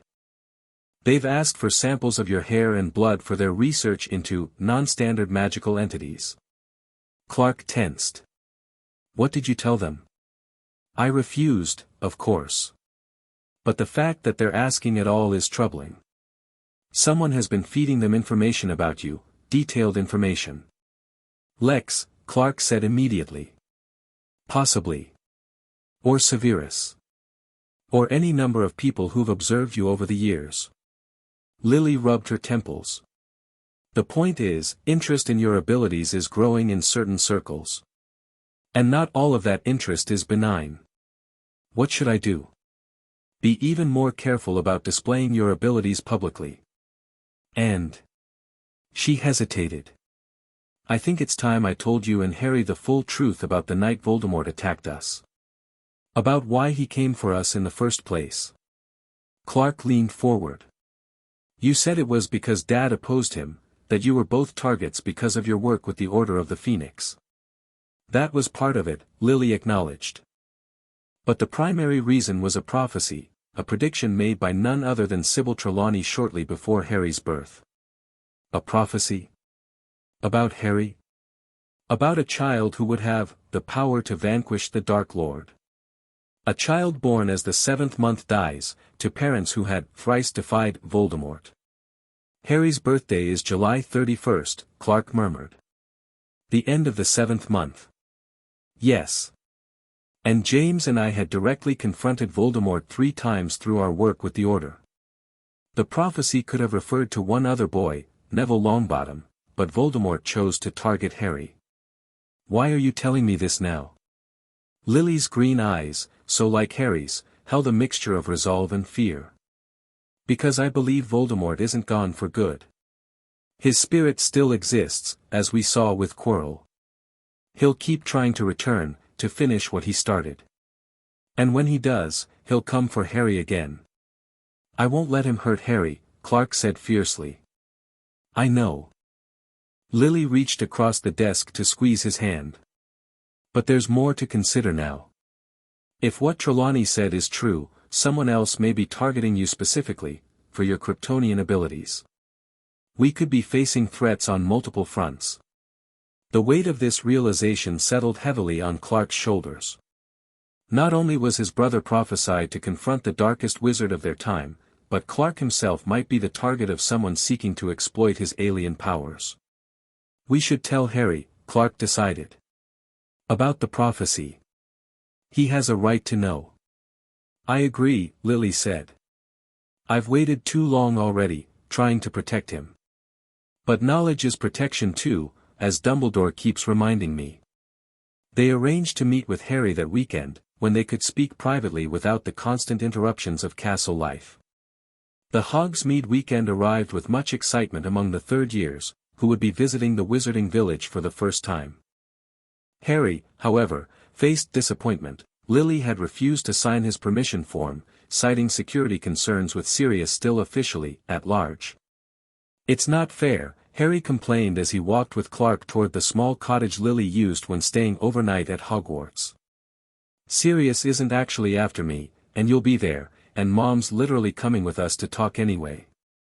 Better safe than sorry, Clark replied, though he sympathized with Harry's frustration. Besides, this conversation is more important than Honeydukes. Easy for you to say. You've been to Hogsmeade loads of times. They found Lily waiting for them, a tea service arranged on the small table by her fireplace. The cottage was modest but comfortable, just a sitting room, small bedroom, an attached bath, but enchanted to feel more spacious than its physical dimensions would suggest. Sit down, both of you, Lily said, her tone making it clear this wasn't a casual visit. Once they were settled with tea, she launched directly into the explanation of the prophecy, reciting the exact words as she remembered them from Dumbledore's pensive, the one with the power to vanquish the Dark Lord approaches. Born to those who have thrice defied him, born as the seventh month dies. And the Dark Lord will mark him as his equal, but he will have power the Dark Lord knows not. And either must die at the hand of the other, for neither can live while the other survives. Harry listened in stunned silence, absently touching the lightning bolt scar on his forehead, the mark mentioned in the prophecy. So I'm, what? Destined to kill Voldemort? Or be killed by him? He finally asked. Prophecies are notoriously subject to interpretation, Lily said carefully. And they aren't necessarily inevitable. By choosing to believe and act on this prophecy, Voldemort himself may have set it in motion. What's the power he knows not? Clark asked. Dumbledore believes it's love, Lily replied. The capacity to love, to form deep bonds, something Voldemort has never understood or valued. Harry looked skeptical. Love? That's my secret weapon against the darkest wizard ever. Don't underestimate it, Lily said firmly. My love for you, my willingness to die rather than step aside, created a protection powerful enough to destroy Voldemort's body that night. And what about Clark? Harry asked. Where does he fit into all this? That's complicated. Lily glanced at Clark. When Voldemort's killing curse hit me, something unexpected happened. Clark's Kryptonian physiology somehow disrupted the magical energy. Instead of killing me, it merely knocked me unconscious, while the rebounding curse still struck Voldemort. So Clark saved both of us, Harry concluded. In a sense, yes. And that creates an interesting magical situation. The prophecy speaks of you facing Voldemort alone, but reality has already diverged from that path. The bonds between you, me, Clark, they've altered the expected course of events. Making prophecy interpretation even trickier, Clark noted. Harry was quiet for a long moment, processing everything. Why tell us now? He finally asked. Why not earlier, or later? Lily sighed. I wanted to protect you from this burden as long as possible. But with Trelawney's warning to Clark, and increased Ministry interest in his abilities, I'm concerned that larger forces are moving. Knowledge is your best defense. There's something else, Clark added, meeting Harry's eyes. Something you should know about the Kryptonian data disk I found. He reached into his pocket, extracting the octagonal device that had barely left his possession since he'd acquired it. I've been working on translating it with Professor Sinistra's help. It contains navigation data, star charts, coordinates. Coordinates to what? Harry asked. To other Kryptonian objects on Earth, Clark said quietly. Ships, outposts, artifacts, scattered across the planet. Some were sent here centuries ago, long before my pod. Lily straightened in her chair. You never mentioned this part. I just confirmed it yesterday, Clark explained. The disk contains locations for at least a dozen sites. One is in Antarctica, another deep in the Amazon rainforest. And one. He hesitated. One is right here in Scotland. Less than 100 miles from Hogwarts. You think someone else knows about these locations? Harry guessed. That's what Trelawney was warning about. It's possible, Lily acknowledged. If Kryptonian technology fell into the wrong hands, either Voldemort's supporters or unscrupulous Ministry officials, it could be disastrous. Or Lex, Clark added grimly. He gave me that Kryptonian crystal shard last term. His family must have found it somewhere. What if they've located other artifacts? The implications hung heavily in the cozy cottage. If Kryptonian technology, advanced beyond Earth science by centuries, were weaponized by those seeking power, the consequences could be catastrophic.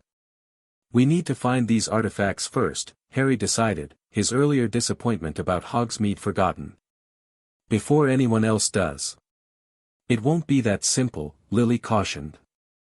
We can't just leave Hogwarts to go treasure hunting, especially with the current security concerns. But we can't just ignore this either, Clark insisted. If Kryptonian technology is out there, I'm responsible for it. It came to Earth because of me, my planet, my problem. Our problem, Harry corrected firmly. Prophecies and aliens and dark wizards, we face it together. That's how it's always been. Lily studied her sons with a mixture of pride and concern. We'll take this to Dumbledore. If these artifacts are real, we'll need his help to secure them properly. Clark nodded, though part of him felt oddly possessive about the Kryptonian relics. They were his heritage, perhaps his only connection to a civilization lost forever. The thought of them being locked away in some Ministry vault, or worse, destroyed as potential weapons, felt like losing a piece of himself. There's the Scottish site, he suggested. We could at least investigate that one. It's close, and with my abilities, we'll discuss it with Dumbledore first, Lily said firmly. No unauthorized expeditions, understood? Both boys reluctantly agreed, though Clark caught Harry's eye with a look that clearly communicated, we'll talk about this later. Halloween at Hogwarts always brought mixed emotions for the Potter family. While the feast was spectacular and the decorations impressive, it also marked the anniversary of James Potter's death, a somber reminder beneath the festivity. This year, however, brought new complications. As students returned from Hogsmeade, buzzing with stories about the village shops and pockets full of honeydew sweets, word spread that Sirius Black had been spotted nearby. By evening, the castle was in lockdown. Instead of returning to their dormitories after the feast, all students were directed to sleep in the Great Hall while teachers and staff searched the castle. Prefects and the head boy and girl were placed in charge as Dumbledore conjured hundreds of squashy purple sleeping bags. Do you think Sirius is really here? Harry whispered to Clark as they claimed sleeping bags in a corner with Ron and Hermione. Doubtful, Clark replied quietly. He wouldn't risk it. But if he is? He focused his hearing, scanning the castle systematically, filtering through hundreds of sounds, footsteps, whispers, the creaking of ancient stone, Peeves cackling somewhere on the 4th floor. Then he heard it, a familiar voice, urgent but controlled, speaking to Dumbledore in the corridor outside the staff room. Need to tell him the truth, Albus. He deserves to know. Lily's voice. In due time, Lily. But tonight, security must be our priority. If Sirius wanted to harm anyone, he's had plenty of opportunities. This charade has gone on long enough. The Ministry would never accept the truth without Pettigrew in custody. You know this. Clark strained to hear more, but the conversation moved further away, beyond even his enhanced hearing. What is it? Harry asked, noticing Clark's concentration. Mom's arguing with Dumbledore about Sirius, Clark reported. Wants to clear his name officially, but Dumbledore says they need Pettigrew first. Fat chance of that, Ron muttered. That rat could be anywhere by now. Unless. Hermione sat up suddenly. Clark, could you find him? With your hearing, your vision, if Pettigrew is nearby. I've tried, Clark admitted. Ever since we learned the truth about him. But I'm limited to a certain range, and he could be miles away.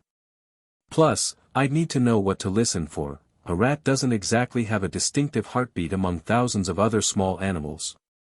What about Sirius? Harry suggested. Could you find him if he's really in the castle?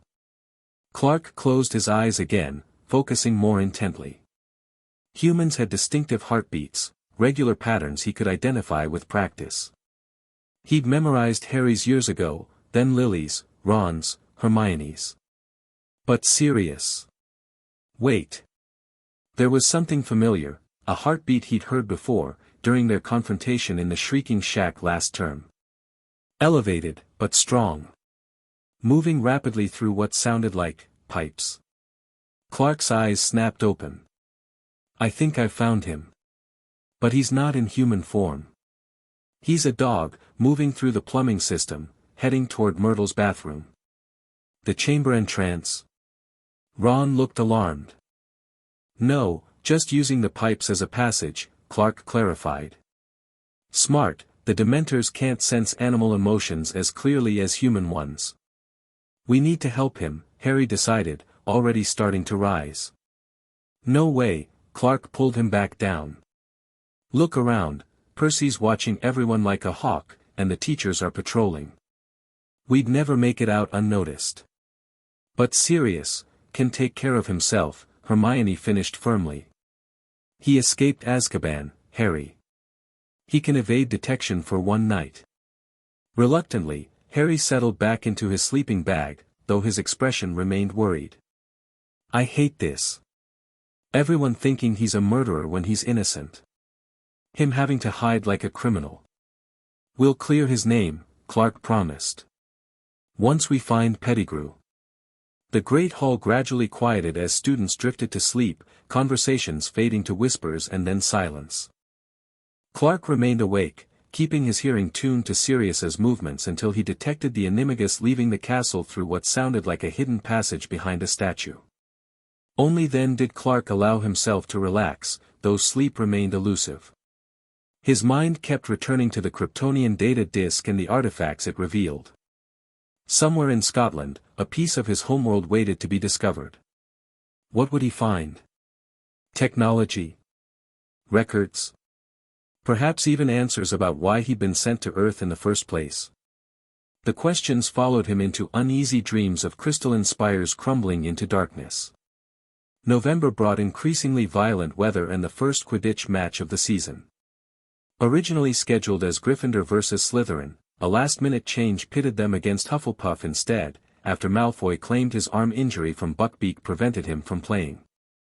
"He's faking," Harry fumed as they watched Malfoy gesticulating dramatically in the Great Hall, his arm bandaged though Clark knew it had completely healed weeks ago. "Just doesn't want to play in this weather." The morning of the match dawned stormy, with howling wind and sheets of rain lashing the castle windows. Clark accompanied Harry to the locker rooms, helping him waterproof his glasses with a spell Hermione had taught them. "Be careful out there," Clark cautioned. "Visibility's going to be terrible."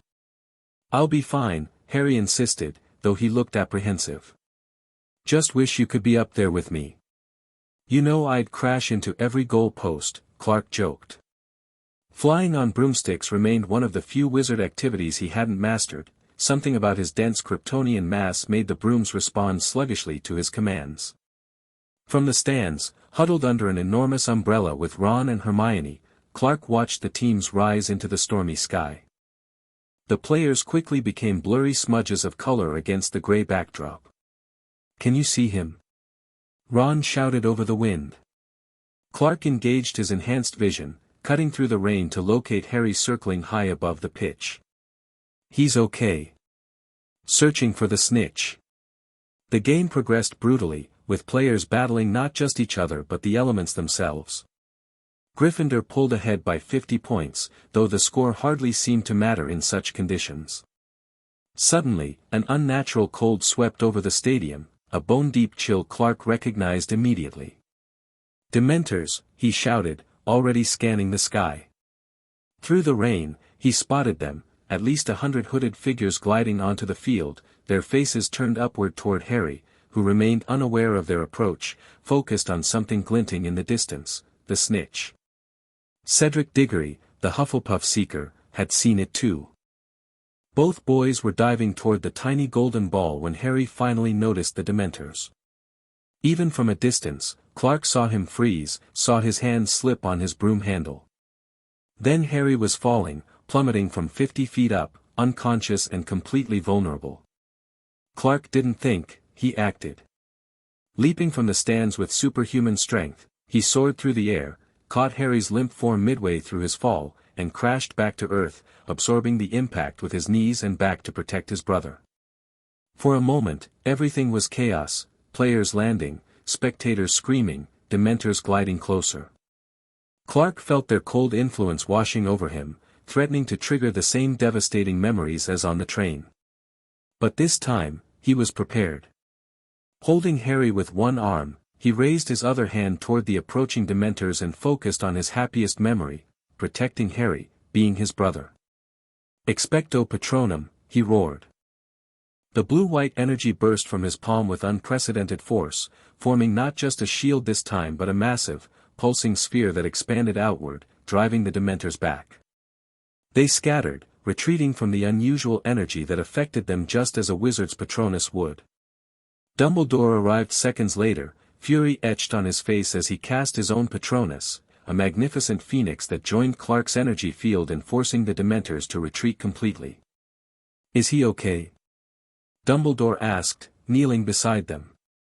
Clark nodded, already checking Harry with his X-ray vision. "No broken bones. Just unconscious from the Dementor exposure." Harry's Nimbus 2000, with no rider to guide it, had been caught by the wind and smashed into the Whomping Willow, which was systematically reducing it to splinters. Later, in the hospital wing, Harry awoke disoriented and devastated by both the match result, Cedric had caught the snitch, unaware of Harry's fall until it was too late, and the destruction of his beloved broomstick. "You should have seen Clark," Ron told him excitedly. "Jumped about 30 feet into the air to catch you, then did some kind of super patronus that sent the Dementors running." Harry glanced at Clark, who sat quietly by his bedside. "You used your abilities in front of everyone?" "Didn't have much choice," Clark replied. "You were falling." "The staff have agreed to the official explanation that Mr. Potter employed an advanced cushioning charm," Dumbledore announced, entering the hospital wing. Most spectators were too focused on the Dementors to observe the details clearly. "Most, but not all," Clark guessed. "Indeed." Dumbledore's expression was grave. "Professor Snape has expressed particular interest in your method of rescue. As has our visitor from the Department of Mysteries, who happened to be in my office viewing the match through an enchanted window." "Perfect," Clark muttered. "What will happen now?" Harry asked, sitting up despite Madame Pomfrey's protests. "For the moment, nothing. I have spoken with the Ministry regarding the Dementors' unauthorized entry onto school grounds. They will be disciplined and restricted to the outer boundaries." Dumbledore's eyes twinkled suddenly. "As for Mr. Potter's remarkable athletic abilities, I believe I mentioned something about him being a distant relative of Newt Scamander, who, as everyone knows, worked extensively with magical creatures possessing unusual powers. Hereditary traits and all that." The absurdity of the explanation made Clark snort with surprised laughter. "And they believe that?" "People generally believe what offers the simplest resolution to cognitive dissonance," Dumbledore replied serenely. "However, I suggest particular caution in the coming weeks. Certain parties will be watching more closely now." After he left, the hospital wing gradually emptied of visitors until only Clark remained with Harry, who had been ordered to stay overnight for observation. "I'm sorry about your broom," Clark said quietly. "It's just a broomstick," Harry replied, though his expression said otherwise.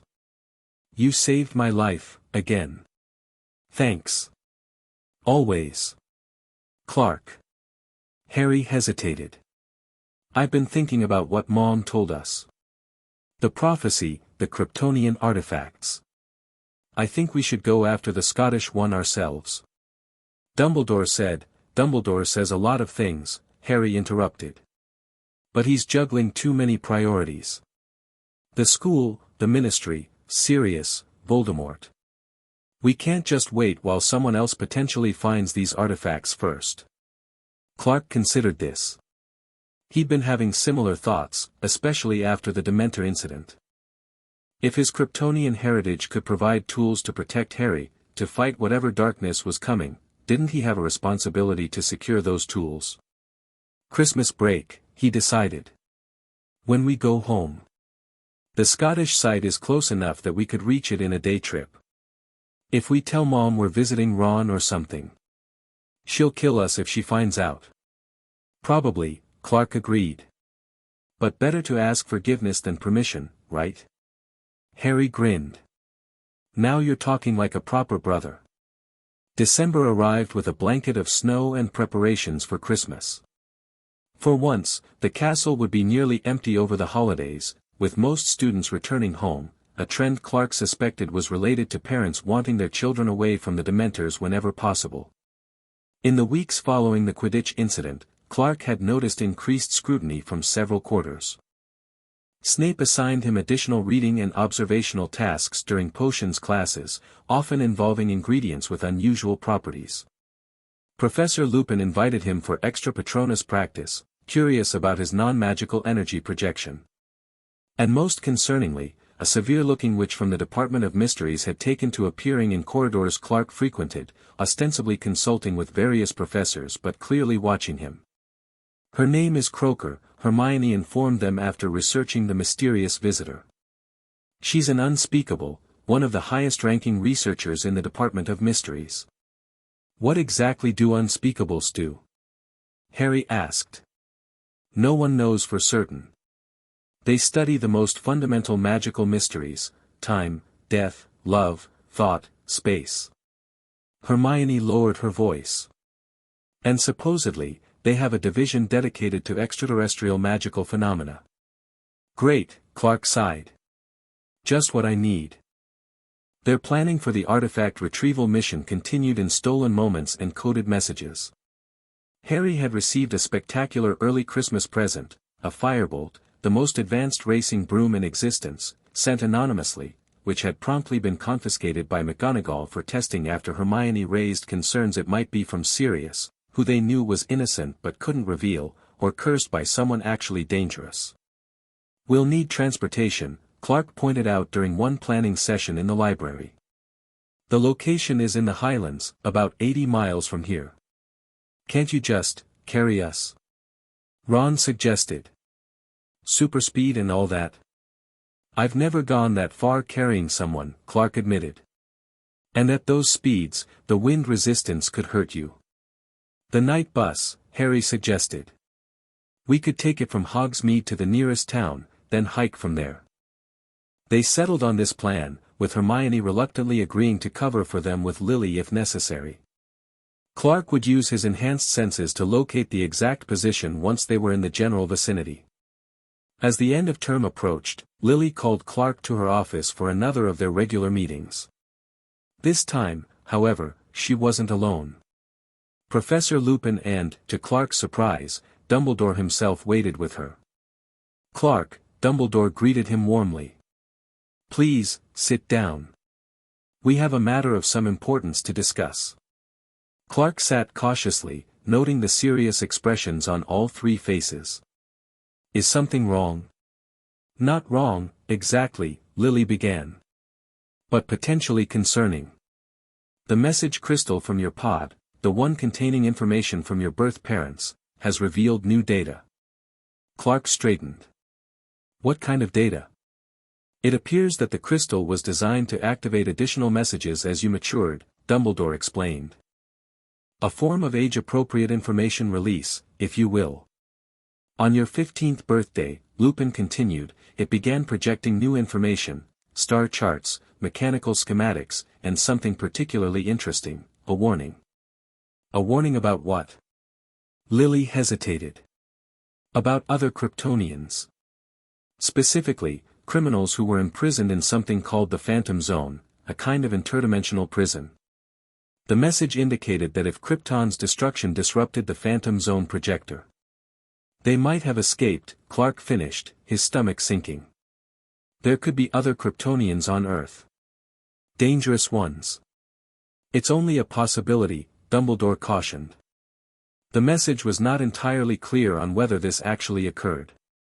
But combined with your discovery of scattered Kryptonian artifacts, we felt you needed to know, Lily concluded. Especially given your interest in the Scottish artifact site.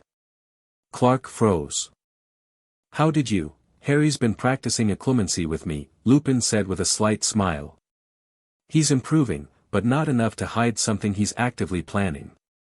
We're not angry, Lily assured him quickly. In fact, we agree the artifact should be recovered, but not by you two alone. We've arranged an expedition, Dumbledore explained. During the Christmas break, a small team will investigate, you, Harry, Professor Lupin, and myself. Officially, we'll be conducting specialized training in preparation for OWL examinations. Clark processed this, feeling a mixture of relief and disappointment. Relief that they weren't in trouble, that the adults were taking the artifact seriously, but disappointment at having his independent mission co-opted. There's one more thing, Lily added gently. The crystal contained a message specifically for you, from your birth father. We didn't view it, it's meant for you alone. She handed him the familiar crystal, which now pulsed with a subtle blue light it hadn't shown before. Thank you, Clark said, closing his fingers around it. When do we leave for the artifact site? 3 days after Christmas, Dumbledore replied. That should allow time for any holiday festivities while minimizing our absence from other obligations. Clark nodded, his mind already racing with questions about the crystal's new message, the potential Phantom Zone escapees, and what they might find at the artifact site. After the meeting, he retreated to his private quarters, locking the door before carefully placing the crystal on his desk. For several minutes, he simply stared at it, both eager and apprehensive about its contents. Finally, he touched it, activating its playback mechanism. A holographic figure materialized above the crystal, a tall man with dark hair and Clark's jawline, wearing elaborate robes emblazoned with the same S symbol that had adorned Clark's baby blanket. When he spoke, his voice was deep, authoritative, but tinged with unmistakable emotion. "Kal-El, my son. If you are receiving this message, then you have reached 15 Earth years, and it is time you learned more about your heritage and the responsibilities it carries. I am Jor-El, Chief Scientist of Krypton and your father." The hologram shifted, showing images of a crystalline world of breathtaking beauty, spires reaching toward a red sun, vehicles that flew without wings, people in colorful robes moving through cities that seemed to grow from the landscape itself. Krypton was an ancient civilization, technologically advanced beyond anything on Earth. But our advancement came at a cost. We harnessed our planet's core for energy, ultimately destabilizing it beyond repair. When I discovered the imminent destruction, the Science Council refused to believe me, refused to evacuate. The images changed to show Jor-El working frantically in a laboratory alongside a beautiful woman with kind eyes. Your mother, Lara, and I had time to build only one spacecraft, small, designed for a single infant. We chose Earth because its gravity and atmosphere could support Kryptonian life, and because its yellow sun would give you extraordinary abilities. Jor-El's expression grew more serious. But these gifts come with grave responsibility, Kal-El. The yellow sun of Earth will make you powerful beyond imagination, stronger, faster, more invulnerable than any human. Eventually, you may even defy gravity itself. Clark started at this. Flying, like in his dreams. These powers are not a birthright to be lorded over others, but a duty to protect. Krypton's greatest flaw was our isolation, our refusal to intervene in other worlds. We watched civilizations destroy themselves, believing non-interference was ethical. I send you to Earth not just to survive, but to live differently, to use your powers as a force for good. The hologram shifted again, showing technical schematics. I have sent certain artifacts to Earth over the years, technology that will help you understand your heritage and control your abilities. The most important is a fortress crystal, capable of growing a sanctuary using Kryptonian terraforming technology. When you are ready, it will provide a place for communion with Krypton's collected wisdom. Jor-El's face filled the projection again, his expression softening. My son, I don't know who raised you or what life you found on Earth. I hope it has been one of love and purpose. Know that your mother and I sent you away not just to preserve our legacy, but because we loved you beyond measure. The symbol you bear, he touched the S shape on his chest, is not an S, as Earthlings might think.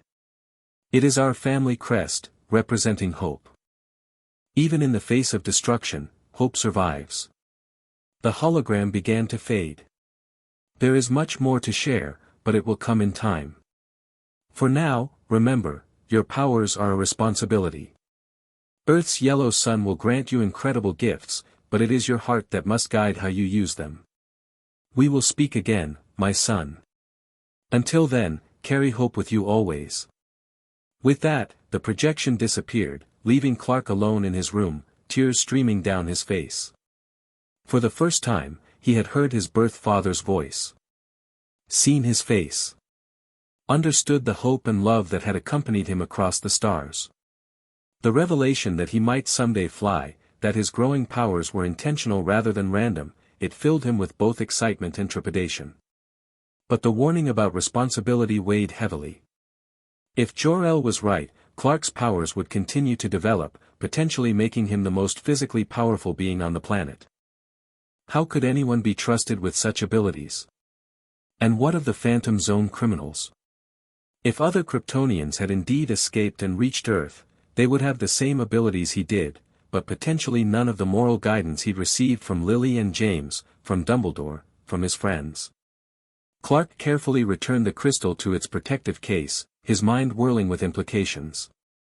Whatever they found at the Scottish artifact site might be more significant than he'd initially realized, perhaps even the fortress crystal Jor-El had mentioned. One thing was certain, his Kryptonian heritage could no longer remain merely academic knowledge. It was becoming an active part of his reality, demanding decisions and actions that would shape not just his future, but potentially Earth's as well. Christmas at the Potter cottage was subdued but warm. Lily had decorated with the usual magical touches, fairy lights that actually contained tiny, glowing fairies, enchanted garlands that rearranged themselves daily, and a tree whose ornaments occasionally sang carols in perfect harmony. Harry's confiscated firebolt remained at Hogwarts, causing a cloud of disappointment that not even Lily's exceptional Christmas dinner could entirely dispel. Still, the presence of Lupin, who joined them Christmas evening, brought welcome liveliness to their celebration. Sirius sent letters, Lupin announced quietly once they were settled by the fire with after-dinner drinks, butterbeer for the boys, something stronger for the adults. Nothing traceable, of course, but he's well. Hiding somewhere warm, apparently. Still no sign of Pettigrew? Lily asked. Lupin shook his head. The rat has always been good at disappearing when it suits him. Clark, who had been relatively quiet all evening, finally spoke up.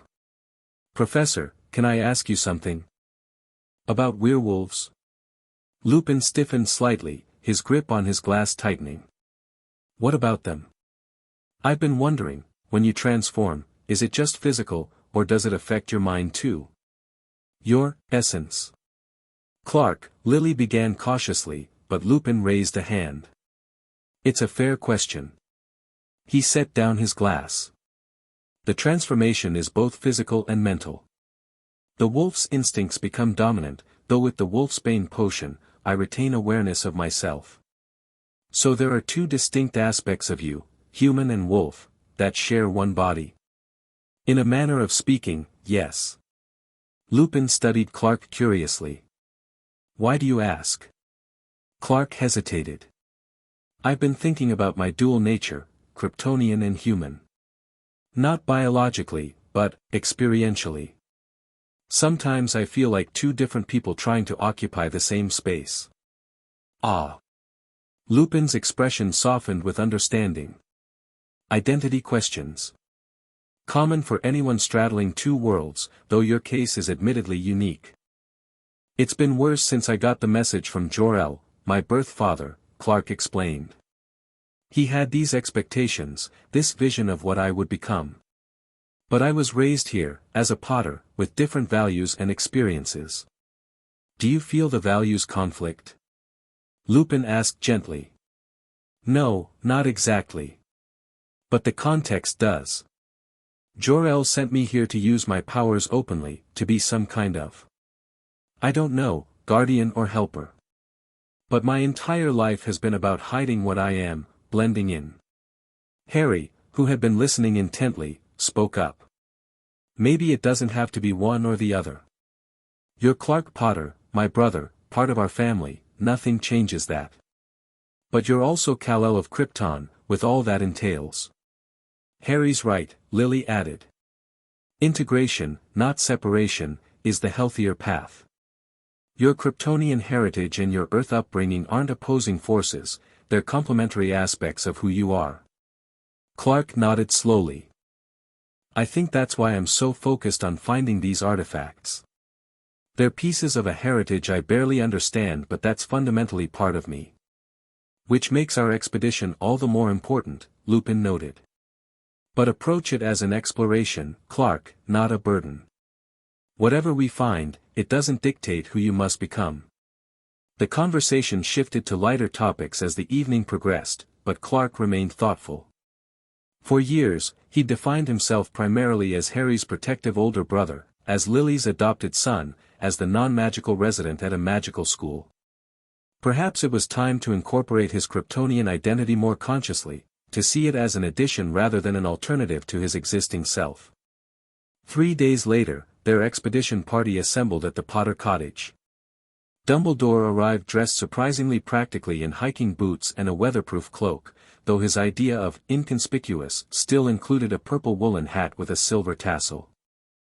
The location appears to be near Loch Etive, Dumbledore explained, unfolding a map on the kitchen table. Remote, mountainous terrain with little Muggle presence, particularly in winter. "How are we traveling?" Harry asked eagerly. "Apparition to the nearest wizarding way station," Lupin replied. "Then hiking for the final approach. Magic tends to behave unpredictably near Kryptonian technology, so we'll proceed cautiously once we're close." Clark studied the map, memorizing the topography. The data disk indicates the artifact is embedded in rock, possibly a cave system. I should be able to locate it precisely once we're in the area. Lily, who had initially planned to join them but had been called to an emergency meeting with the Department of Mysteries regarding her research, gave them final instructions that sounded suspiciously like a mother's typical concerns: stay together, dress warmly, be back before dark. Before they departed, the journey began smoothly enough. Apparition brought them to a small, nearly abandoned wizarding outpost in the hills above Loch Etive. From there, they hiked through snow-covered terrain, Dumbledore casting warming charms that kept them comfortable despite the bitter winter air. "We're getting close," Clark announced as they rounded a rocky outcropping. "I can feel it." "Feel it?" Lupin asked curiously. "It's like a vibration. Similar to what I experienced with the data disk, but stronger." They followed Clark's lead as he navigated increasingly rough terrain. Eventually, they reached a sheer rock face that appeared to be a dead end. "It's here," Clark said confidently, approaching the stone wall. "Behind this rock." Dumbledore examined the rock face carefully. "No obvious entrance. Perhaps a concealment charm?" "Let me try something," Clark suggested.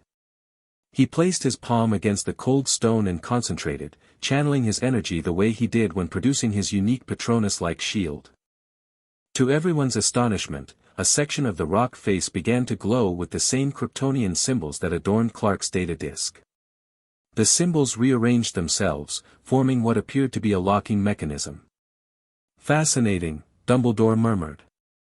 "It responds to your Kryptonian energy signature." Clark studied the symbols, recognizing patterns he'd seen in his translations. "It's asking for identification. I think I need to." He pressed his palm more firmly against the central symbol, the S-shaped crest of the House of El, and stated clearly, "Kal-El of Krypton." For a moment, nothing happened. Then, with a grinding rumble, the rock face split open, revealing a narrow passage leading into darkness. "Wicked," Harry breathed. Lumos, Lupin and Dumbledore cast simultaneously, illuminating the passage with wand light. "I'll go first," Clark decided, his enhanced vision already penetrating the shadows ahead. The passage descended steeply into the mountain, opening eventually into a large chamber that took even Clark's breath away. The walls were covered in Kryptonian script and diagrams, glowing faintly with the same blue energy that powered the data disk. In the center stood a crystal pedestal, upon which rested a single object, a large, elongated crystal that pulsed with inner light. "The fortress crystal," Clark whispered, recognizing it from Jor-El's message. "Remarkable," Dumbledore approached slowly, careful not to touch anything. "This chamber predates your arrival on Earth, Clark. Your father must have sent it decades, perhaps centuries ago." "Preparation for your coming," Lupin suggested. "Or perhaps contingency planning for any Kryptonian who might someday need refuge here." Harry, who had been examining the wall engravings, called out, "There are images here, look. They show someone placing this crystal in snow or ice, and then, a massive structure growing from it." Clark joined his brother, studying the sequential images that depicted exactly what Jor-El had described, a fortress of solitude, created through Kryptonian terraforming technology. "It requires a polar environment," Clark realized. "Antarctica or the Arctic. Somewhere with vast, unoccupied space. And far from prying eyes," Dumbledore added meaningfully. As Clark approached the pedestal, the crystal's pulsing intensified, as if recognizing his presence. When he reached out to touch it, however, Dumbledore gently caught his wrist. "Caution, Clark. We don't know exactly what activating it might do." Clark nodded, withdrawing his hand. "You're right. This isn't the place to test it. They carefully documented the chamber, Dumbledore creating detailed magical photographs while Lupin transcribed the most prominent inscriptions. Clark, with his perfect recall, mentally catalogued every detail of the room. Eventually, they reached the question they'd been avoiding: what to do with the fortress crystal. It clearly belongs to Clark, Harry argued. It's his heritage, his birthright. I agree, Lupin said. But possession of such powerful alien technology carries risks, not just of misuse, but of attracting unwanted attention. The Ministry would certainly demand it be surrendered if they knew of its existence, Dumbledore mused. And I fear they would not use it simply for study. I need to take it, Clark decided firmly. Not just because it's Kryptonian, but because Jor-El sent it for a specific purpose, to help me understand my powers and heritage. If other Kryptonians have indeed escaped the Phantom Zone, I may need that knowledge to stop them. Dumbledore studied him thoughtfully. You've given this considerable thought. I have, Clark confirmed. Since receiving Jor-El's message, I've realized I can't keep ignoring the Kryptonian side of myself. It's not about choosing between worlds, it's about accepting responsibility for both. After a lengthy discussion, they agreed that Clark would take the crystal but not activate it until they had secured an appropriate location and developed safety protocols. Dumbledore would create a magical replica to leave in the chamber, designed to alert them if anyone else discovered the site. As Clark carefully lifted the crystal from its pedestal, he felt a surge of connection, not just to the artifact itself, but to Jor-El, to Krypton, to a heritage he was only beginning to understand. The crystal felt warm in his hands, as if greeting him after a long wait. Let's go, he said, carefully wrapping the crystal in enchanted cloth Dumbledore had conjured. We still need to. He stopped abruptly, his enhanced hearing picking up something from the passage behind them, footsteps, multiple sets, approaching stealthily. Someone's coming, he warned, instantly alert. At least 3 people. Lupin and Dumbledore immediately moved into defensive positions, wands ready. Harry drew his wand as well, positioning himself beside Clark. Can you tell who it is? Lupin whispered. Clark focused his hearing more intently. One is, limping slightly. Heavy breathing.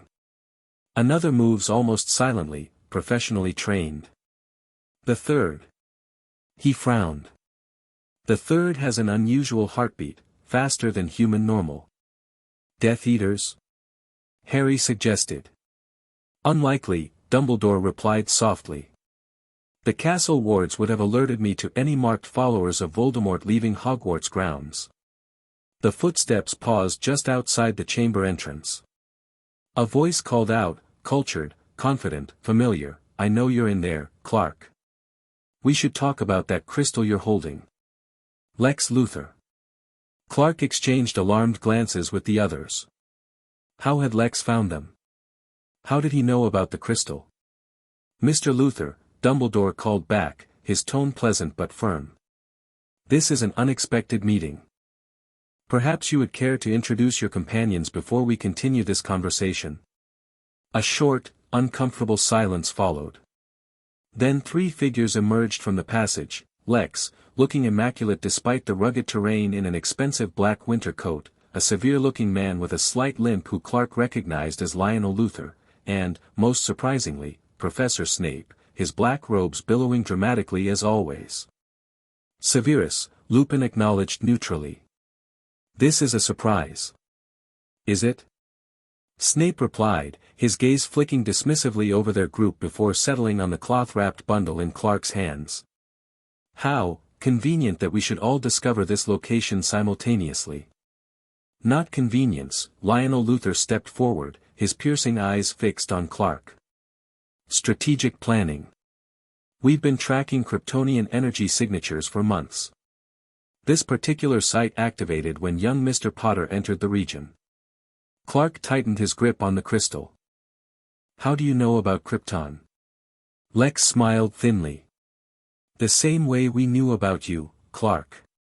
Research, observation, and certain, historical artifacts that came into our family's possession decades ago.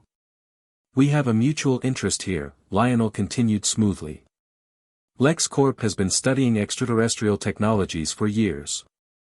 We have resources, facilities, and expertise that could help you understand that crystal's capabilities safely. In exchange for what? Harry asked suspiciously. Knowledge sharing, Lex replied simply. A collaborative approach to unlocking Kryptonian science. Think of the possibilities, Clark: clean energy, advanced medical technology, transportation breakthroughs. And weapons, Clark added flatly. Military applications. Lionel spread his hands in a gesture of innocence. Progress often has multiple applications. The question is whether humanity should be denied advancements because of potential misuses. And what is your role in this, Severus? Dumbledore asked, his tone light but his eyes sharp. Observer, Snape replied curtly. The Luthers approached me regarding certain rare potions ingredients of extraterrestrial origin. I found their research intriguing. Clark didn't believe that for a second.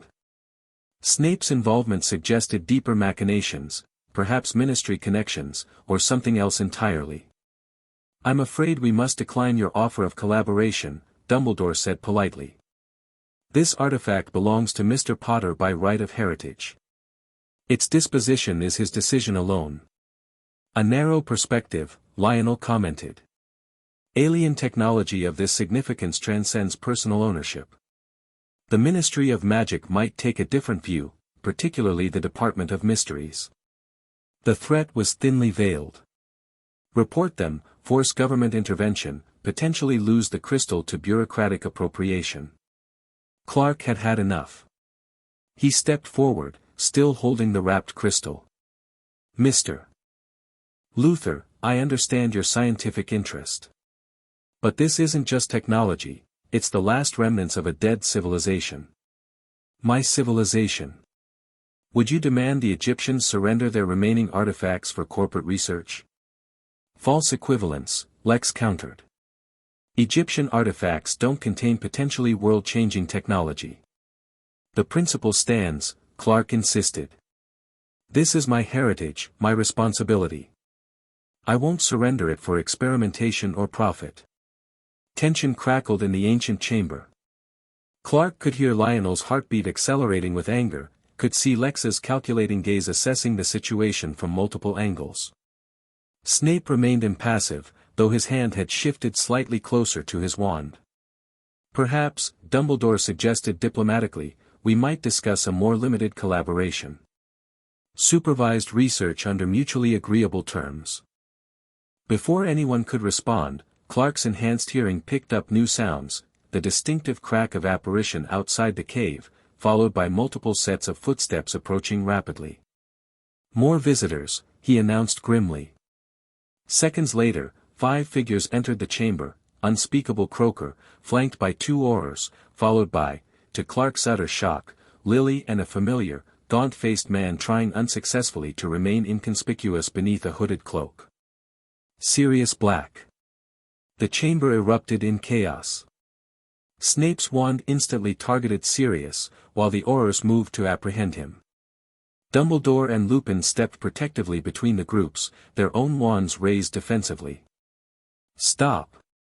Lily's voice cut through the confusion with magical authority, freezing everyone momentarily. Sirius is not here as a fugitive. He's here because I asked him to come. Potter, Snape spat, his wand still aimed at Sirius, have you lost your mind? Black is innocent, she interrupted firmly. And I can prove it. She turned to Croaker. You've seen the memories I provided. You've performed the magical signature analysis yourself. The unspeakable nodded reluctantly. The evidence suggests Black was not the Potter's secret keeper, nor did he cast the explosion spell that killed those muggles. The magical signature belongs to Peter Pettigrew. This revelation sent another ripple of shock through the chamber. The Aurors looked confused, Snape disbelieving, and the Luthers calculatingly interested in this unexpected development.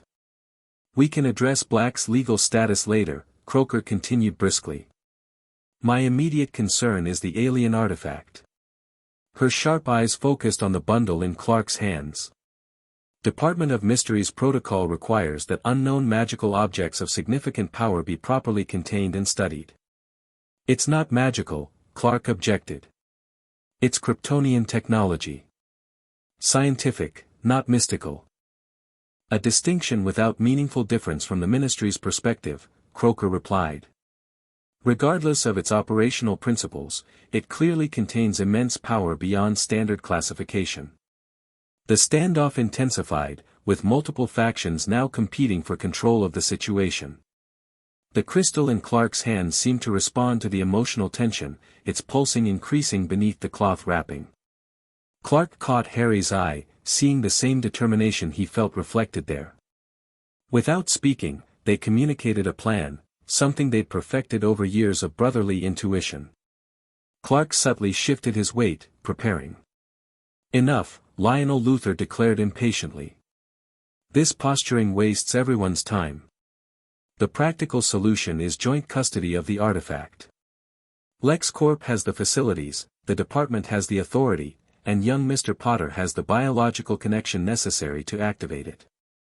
While attention focused on Lionel's proposal, Clark used his super speed to pass the crystal to Harry, who immediately concealed it within his jacket. The exchange happened so quickly that only those watching specifically for it would have noticed. An interesting proposition, Dumbledore responded to Lionel, his eyes twinkling slightly as he'd observed the brothers maneuver. Though I believe decisions regarding Kryptonian artifacts should prioritize their cultural significance rather than potential applications. As the discussion continued, Clark inched toward the chamber entrance, positioning himself to create a distraction if needed. The tension in the room was building toward inevitable confrontation, with too many competing interests and too much power at stake. Then everything changed in an instant. The ground beneath them trembled violently. Dust and small rocks showered from the ceiling as a deep rumbling echoed through the mountain. Earthquake? No, something else. Clark's enhanced hearing picked up a sound from outside, a sound that made his blood run cold. A sonic boom. Something had just broken the sound barrier, approaching their location at incredible speed. Everyone out! Clark shouted. The cave is destabilizing. As if to emphasize his warning, a larger section of the ceiling collapsed at the far end of the chamber. The assembled wizards and witches began moving toward the exit, momentarily united by self-preservation. But Clark remained frozen, his superhuman senses focused on the rapidly approaching object, no, person, rocketing toward them from miles away. A heartbeat like his own, but faster, angrier. Breathing patterns similar to his but with subtle differences. Another Kryptonian. Harry, Clark grabbed his brother's arm urgently. Take the crystal and go with Mom. All of you need to leave, now. What about you? Harry demanded, even as Lily hurried over, her face pale with concern. Something's coming, Clark explained grimly. Something like me. I need to face it alone. Absolutely not, Lily began, but Dumbledore cut her off with unusual sharpness. He's right, Lily. I sense it too, a power approaching that matches Clark's unique signature. We must retreat to a safe distance. I'm not leaving my son to face this alone. Lily protested. Mom, Clark grasped her shoulders gently. Trust me. If this is what I think it is, another Kryptonian, then you can't help. Magic might not affect them, and you'd be in danger. The rumbling intensified. More debris fell from the ceiling. 20 seconds, Clark urged. Please. Finally, reluctantly, Lily nodded. Dumbledore quickly organized their retreat, guiding everyone toward the exit while casting protective enchantments against the falling rock. Harry squeezed Clark's arm once before following, the precious crystal secure in his jacket. As the chamber emptied, Clark turned toward the far wall, the one opposite their entrance, the one now showing cracks from some external pressure. He planted his feet firmly, centering himself both physically and mentally. The wall exploded inward with devastating force, sending chunks of stone flying across the chamber. Clark withstood the blast, his Kryptonian durability protecting him from what would have killed a normal human instantly. Through the newly created opening hovered a figure silhouetted against the winter sky, a man in a tattered black uniform emblazoned with a symbol different from Clark's family crest. He floated in midair, confirming Clark's suspicion that advanced Kryptonians could indeed fly. The man's face was hard, angular, his eyes cold and assessing as he took in Clark's appearance. When he spoke, his voice carried the same faint accent Clark had detected in Jor-El's message, the subtle cadence of Krypton. "The son of Jor-El," he said, touching down gracefully on the rubble-strewn floor. "At last we meet." Clark maintained his defensive stance. "Who are you?" "General Zod," the man replied with the casual arrogance of someone accustomed to being known. "Former head of Krypton's military guild and rightful leader of our people." His gaze sharpened. "Though it seems our people have been reduced to a pitiful few." "You were in the Phantom Zone," Clark guessed, recalling Jor-El's warning. "A prisoner." Zod's expression hardened. "A political prisoner. Your father led the coup against my legitimate government, condemning me and my followers to that dimensionless hell." He gestured around the ruined chamber. "I see you've discovered some of Jor-El's contingency planning. Always preparing, your father. But never enough to save Krypton itself." Clark's mind raced, trying to reconcile this version of events with what little he knew of Krypton's final days. "My father tried to warn the Science Council about Krypton's instability. They wouldn't listen." "A convenient narrative for the House of El," Zod sneered. "The truth is more complex. Jor-El knew of the core destabilization years before it reached critical levels. He opposed my plans to evacuate our people to Earth, a planet perfectly suited for colonization with our enhanced abilities under its yellow sun." "Colonization?" Clark repeated, disliking the implication.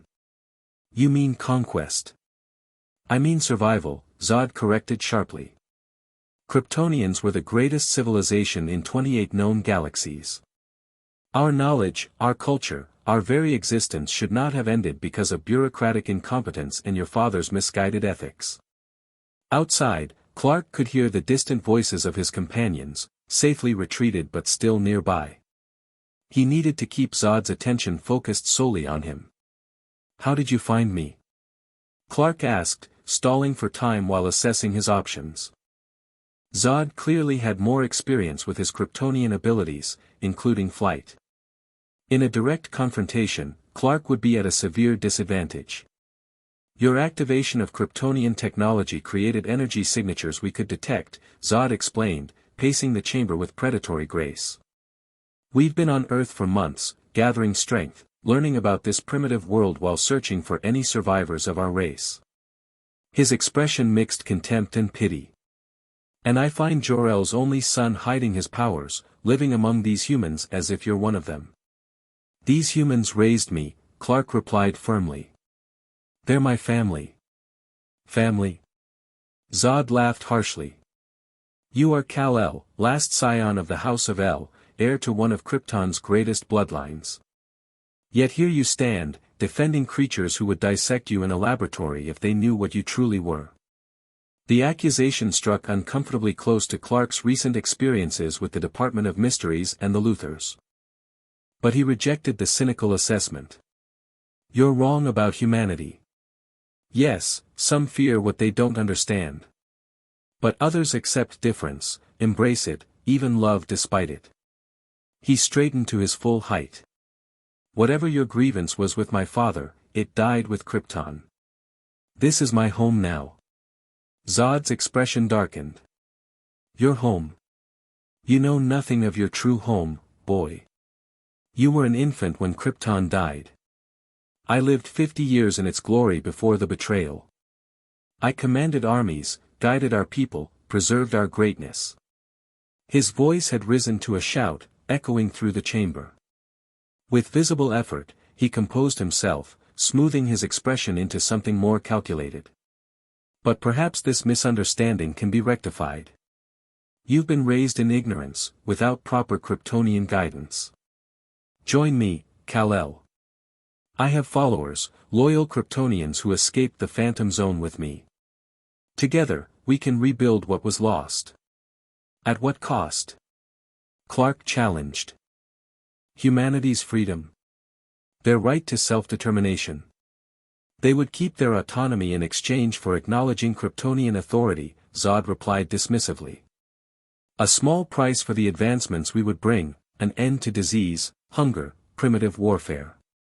Benevolent dictatorship is still dictatorship, Clark countered. That's not what my father sent me here for. Your father, Zod spat, his composure cracking again, sent you here to live as a refugee, hiding your true nature, denying your birthright. I offer you restoration, purpose, connection to your true people. For a brief moment, Clark felt the pull of that offer. The loneliness of being Krypton's last son had been a subtle undercurrent throughout his life, even surrounded by loving family and friends. The thought of meeting other Kryptonians, learning directly about his heritage rather than through fragmented messages. But at what cost? Zod's vision clearly positioned humans as subjects, not equals. It contradicted everything Clark believed, everything his adoptive family had taught him about responsibility and respect. I already have purpose, Clark said firmly. And my birthright isn't dominion over others, it's the responsibility to use my abilities to help, not to rule. Zod's face hardened into cold fury. Then you are as misguided as your father. A pity. I had hoped to avoid conflict with the last son of the House of El. Without warning, he moved with supernatural speed, crossing the chamber and slamming into Clark with devastating force. The impact sent Clark crashing through the chamber wall and out into the snowy mountainside beyond. Clark tumbled down the slope, disoriented by the sudden attack and the sheer power behind it. Before he could regain his footing, Zod was upon him again, delivering a punch that would have shattered ordinary human bones. Even with his Kryptonian durability, Clark felt the blow's impact. Zod was stronger, faster, more experienced with his powers. This wasn't a fight Clark could win through direct confrontation. As they grappled in the snow, Clark caught glimpses of his companions watching from a ridge above, Harry's terrified expression, Lily's desperate attempt to intervene being physically restrained by Dumbledore, the others looking on in shock at the superhuman battle unfolding before them. You fight like a human, Zod taunted, easily blocking Clark's counterattacks. Crude. Undisciplined. Have you learned nothing of Kryptonian combat techniques? Another crushing blow sent Clark sprawling into a boulder, which shattered under the impact. Pain radiated through his body, not debilitating for his Kryptonian physiology, but certainly more than he'd ever experienced before. I was trained by Krypton's finest warriors, Zod continued, advancing methodically. I mastered every combat discipline our world produced. You never stood a chance, boy. Clark struggled to his feet, blood trickling from a split lip that was already healing. He needed to think, to find an advantage beyond raw strength. What did he have that Zod didn't? Knowledge of the terrain. Minimal advantage, Zod could fly, negating any geographical tricks. Allies? Useless in this fight, their magic might not affect Zod, and he couldn't risk their safety. Then it hit him, the one difference that might matter. Clark had grown up on Earth, with his powers developing gradually over years. His body had adapted slowly to yellow solar radiation, his abilities emerging in stages that allowed him to learn control. Zod, by his own admission, had arrived only months ago. His experience with full Kryptonian powers under a yellow sun was limited. Perhaps his control wasn't as refined as his confidence suggested. Clark needed to force Zod to overextend, to use his powers so aggressively that he made mistakes. He feigned greater injury than he felt, staggering slightly as Zod approached. You're right, he gasped. I don't know. Kryptonian combat. Zod smiled coldly. At least you die with honesty, son of Jor-El. As Zod launched another attack, Clark didn't try to match his strength directly. Instead, he used the techniques he'd learned from years of careful movement among fragile humans: precision, control, efficiency. He redirected Zod's momentum rather than blocking it, sending the general crashing into the mountainside. Furious at being momentarily outmaneuvered, Zod's eyes suddenly glowed red. Before Clark could react, twin beams of intense heat shot from Zod's eyes, catching Clark in the chest and sending him tumbling backward. Heat vision, another ability Clark hadn't yet developed. The attack burned through his clothing, searing his skin with pain unlike anything he'd experienced. Even as his Kryptonian healing began repairing the damage, Clark realized the fight had escalated beyond his capacity to manage. From above, he heard Harry's anguished shout, "Clark!" Zod's attention flicked momentarily toward the sound, toward the humans watching from the ridge. His expression shifted from anger to calculating interest. "Ah, your adopted family," he observed. "How touching that they witness your defeat." His gaze lingered on Harry. "And what's this?" The boy holds something Kryptonian. The fortress crystal. Zod could somehow sense it. "Leave them out of this," Clark demanded, rising despite his injuries. "This is between us." "No, Kal-El. This is about the future of our race." Zod turned fully toward the ridge. "And that crystal is key to rebuilding Kryptonian civilization." With shocking speed, Zod launched himself upward, flying toward the ridge where Harry stood clutching the wrapped crystal, horror dawning on his face as the Kryptonian general approached. Clark acted without conscious thought, drawing on reserves of strength he hadn't known he possessed. His desperation to protect Harry, to keep his promise to always shield his brother, triggered something new. He jumped, but this time, he didn't come back down.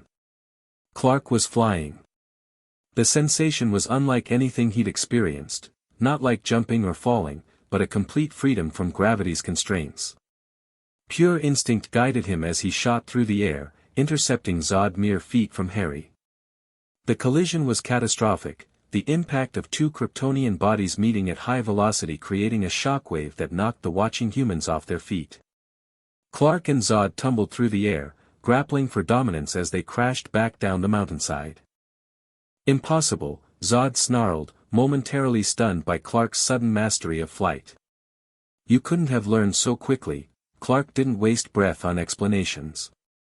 His newfound ability had momentarily leveled the playing field, but Zod's combat experience still gave him the edge.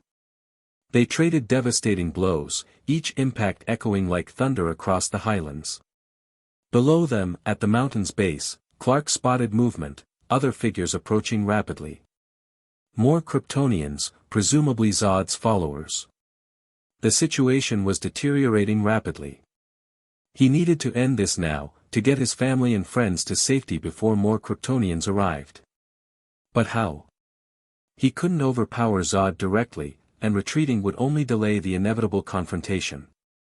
The crystal. If Zod wanted it so badly, it must be more than just a tool for building a fortress, it must represent a direct threat to his plans. "Harry!" Clark shouted, dodging another of Zod's attacks. "The crystal. Activate it." Harry, still on the ridge above, looked down at the wrapped bundle in his hands with uncertainty. "How?" "Unwrap it. Expose it to sunlight." Understanding dawned on Harry's face.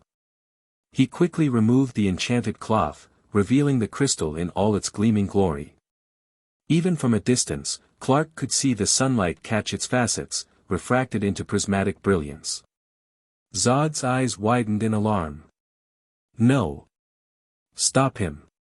But it was too late. The crystal began to glow with increasing intensity, emitting a high-pitched tone audible even to non-Kryptonian ears.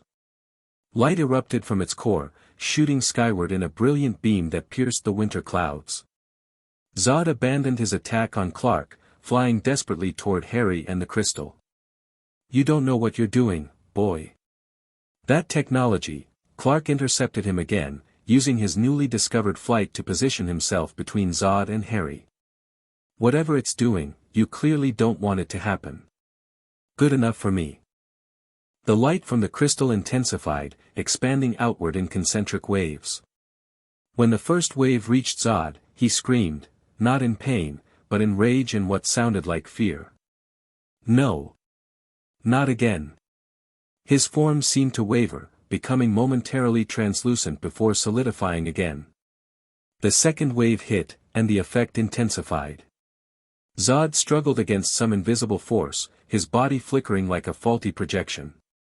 What's happening to him? Harry called, still holding the now blindingly bright crystal. The Phantom Zone, Clark realized. The crystal is somehow connected to it, it's trying to send him back. Zod fought the effect with terrifying determination, his body partially phasing between dimensions but his will keeping him anchored in reality. He turned hate-filled eyes toward Clark. This isn't over, son of Jor-El, he snarled. I will return, and next time, I'll ensure there are no Kryptonian artifacts left to save you.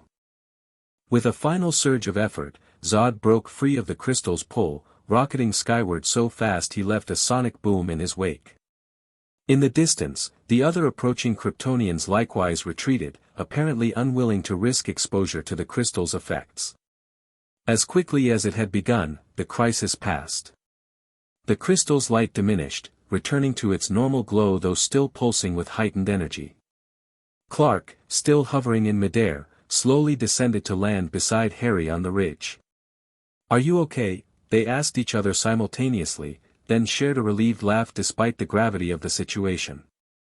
You're flying, Harry said, staring at his brother with wonder. Actual, proper flying. Clark looked down at himself, hovering several inches above the ground. I guess I am. He concentrated, and gradually settled back to Earth. Not sure I could do it again without the same motivation, though. Lily rushed to them, pulling both into a fierce embrace despite Clark's torn, singed clothing and obvious injuries. Don't you ever do that again, she said fiercely, though whether she meant confronting an alien general or risking himself to save Harry remained unclear, probably both. Dumbledore approached more sedately, his expression grave beneath his half-moon spectacles. It seems Jor-El's warning about Phantom Zone escapees was well-founded. This, General Zod, appears to be a significant threat.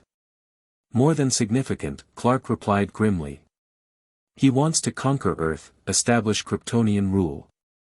And he has followers, other Kryptonians with the same powers I have. The implications hung heavily in the crisp mountain air. One Kryptonian had nearly overwhelmed their entire group.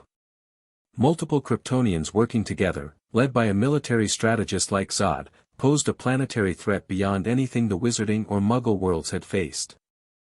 The crystal repelled him, Harry noted, looking down at the still glowing artifact in his hands. But he broke free. It may require proper setup to function at full capacity, Dumbledore suggested. The wall engravings indicated a specific environment. Clark nodded. The Arctic. That's where I need to take it, where I need to build the fortress. It might be our only hope of containing Zod if he returns. Sirius, who had remained uncharacteristically quiet during the confrontation, finally spoke. Well, this complicates my plans for a quiet retirement after clearing my name. He clapped Clark on the shoulder. Alien invaders. And I thought dark wizards were bad. Speaking of complications, Lupin interjected, gesturing to where the Luthors, Snape, and unspeakable Croaker stood watching the exchange with varying expressions of calculation and concern. Clark had almost forgotten their presence in the chaos of Zod's attack. Now a new problem presented itself, witnesses to both his abilities and the threat Zod represented. The secrecy that had protected him for 15 years had been irrevocably compromised. A moment, please, Dumbledore said to Clark's family before approaching the other group. What followed was a lengthy, intense discussion conducted just beyond normal hearing range, though Clark could have eavesdropped had he chosen to. Instead, he focused on his immediate family, Harry, Lily, Sirius, and Lupin, who had become part of their inner circle through years of trust. That was the most terrifying thing I've ever seen, Harry admitted quietly. When he hit you with that, heat vision or whatever it was. I thought. I'm okay, Clark assured him, though the burned area on his chest still throbbed with pain. Kryptonian healing. But yeah, he was formidable. What you did was incredibly brave, Lily said, pride mingling with lingering fear in her expression. And incredibly foolish. Taking on an experienced Kryptonian warrior alone. Not alone, Clark corrected, meeting Harry's eyes with a smile. Quick thinking with the crystal. You saved the day. Harry blushed slightly. Luck, mostly. I had no idea what would happen. The crystal recognized the threat, Sirius suggested. Jor-El clearly built in safeguards against exactly this scenario. Dumbledore returned from his discussion with the others, his expression unreadable. We have reached an accord, of sorts. The existence of hostile Kryptonian forces presents a threat that transcends usual jurisdictional boundaries. What kind of accord? Lily asked warily. The Department of Mysteries acknowledges Clark's rightful ownership of Kryptonian artifacts but requests cooperation in researching defensive measures against Zod and his followers. The Luthors have offered technological resources toward the same goal, under Ministry and Hogwarts supervision. And in exchange? Clark guessed, knowing there had to be conditions. In exchange, your status as a non-human entity of extraterrestrial origin remains classified at the highest level. No registration, no ministry oversight of your personal activities, no public disclosure. It was better than Clark had expected, though the involvement of the Luthors concerned him. Lex had been suspiciously quiet during the confrontation with Zod, observing everything with calculating intensity. And Sirius? Harry asked. Dumbledore's eyes twinkled. As it happens, Unspeakable Croaker has significant influence within the DMLE.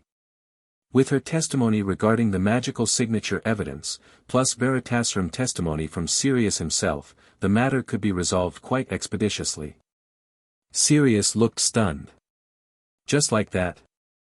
After all this time? Bureaucracy moves quickly when properly motivated, Dumbledore observed. And the prospect of Kryptonian invaders provides significant motivation for clearing distractions and consolidating allies. As they prepared to depart the mountain, Clark found himself approached by Lex, who had separated from his father to speak privately. Quite the revelation, Lex commented, glancing skyward where Zod had disappeared. Another Kryptonian, a general, no less. Your people seem to have a flair for the dramatic. They're not my people in any meaningful sense, Clark replied cautiously. I was raised human. Were you? Lex raised an eyebrow. Today suggests otherwise. The flying, the strength, the obvious connection to that crystal. You're more Kryptonian than you've been willing to admit, even to yourself. The observation struck uncomfortably close to Clark's recent identity struggles. What's your point, Lex? My point is that you're standing at a crossroads. Lex's green eyes were intense, focused. Zod offers one vision of what a Kryptonian on Earth could be, a conqueror, a ruler. But there are alternatives. Such as a bridge. Someone who understands both worlds, who can help humanity prepare for the existence of beings like you and Zod. Lex stepped closer. I meant what I said about partnership, Clark. Not exploitation, collaboration. Your knowledge of Kryptonian technology combined with my resources could transform this planet for the better. And coincidentally make LexCorp the most powerful corporation in history, Clark noted dryly. Lex smiled thinly. I never claimed altruism as my sole motivation. But mutual benefit is the foundation of lasting alliances. Clark studied his schoolmate with new awareness. Lex wasn't simply a nosy, privileged Slytherin anymore. He was a player in a game that had suddenly expanded to cosmic proportions. I'll consider your offer, Clark said finally. But my priority right now is stopping Zod if he returns. Of course. Lex extended his hand. When you're ready to discuss further, you know where to find me. Clark shook the offered hand, feeling as though he was making a deal with a force he didn't fully understand.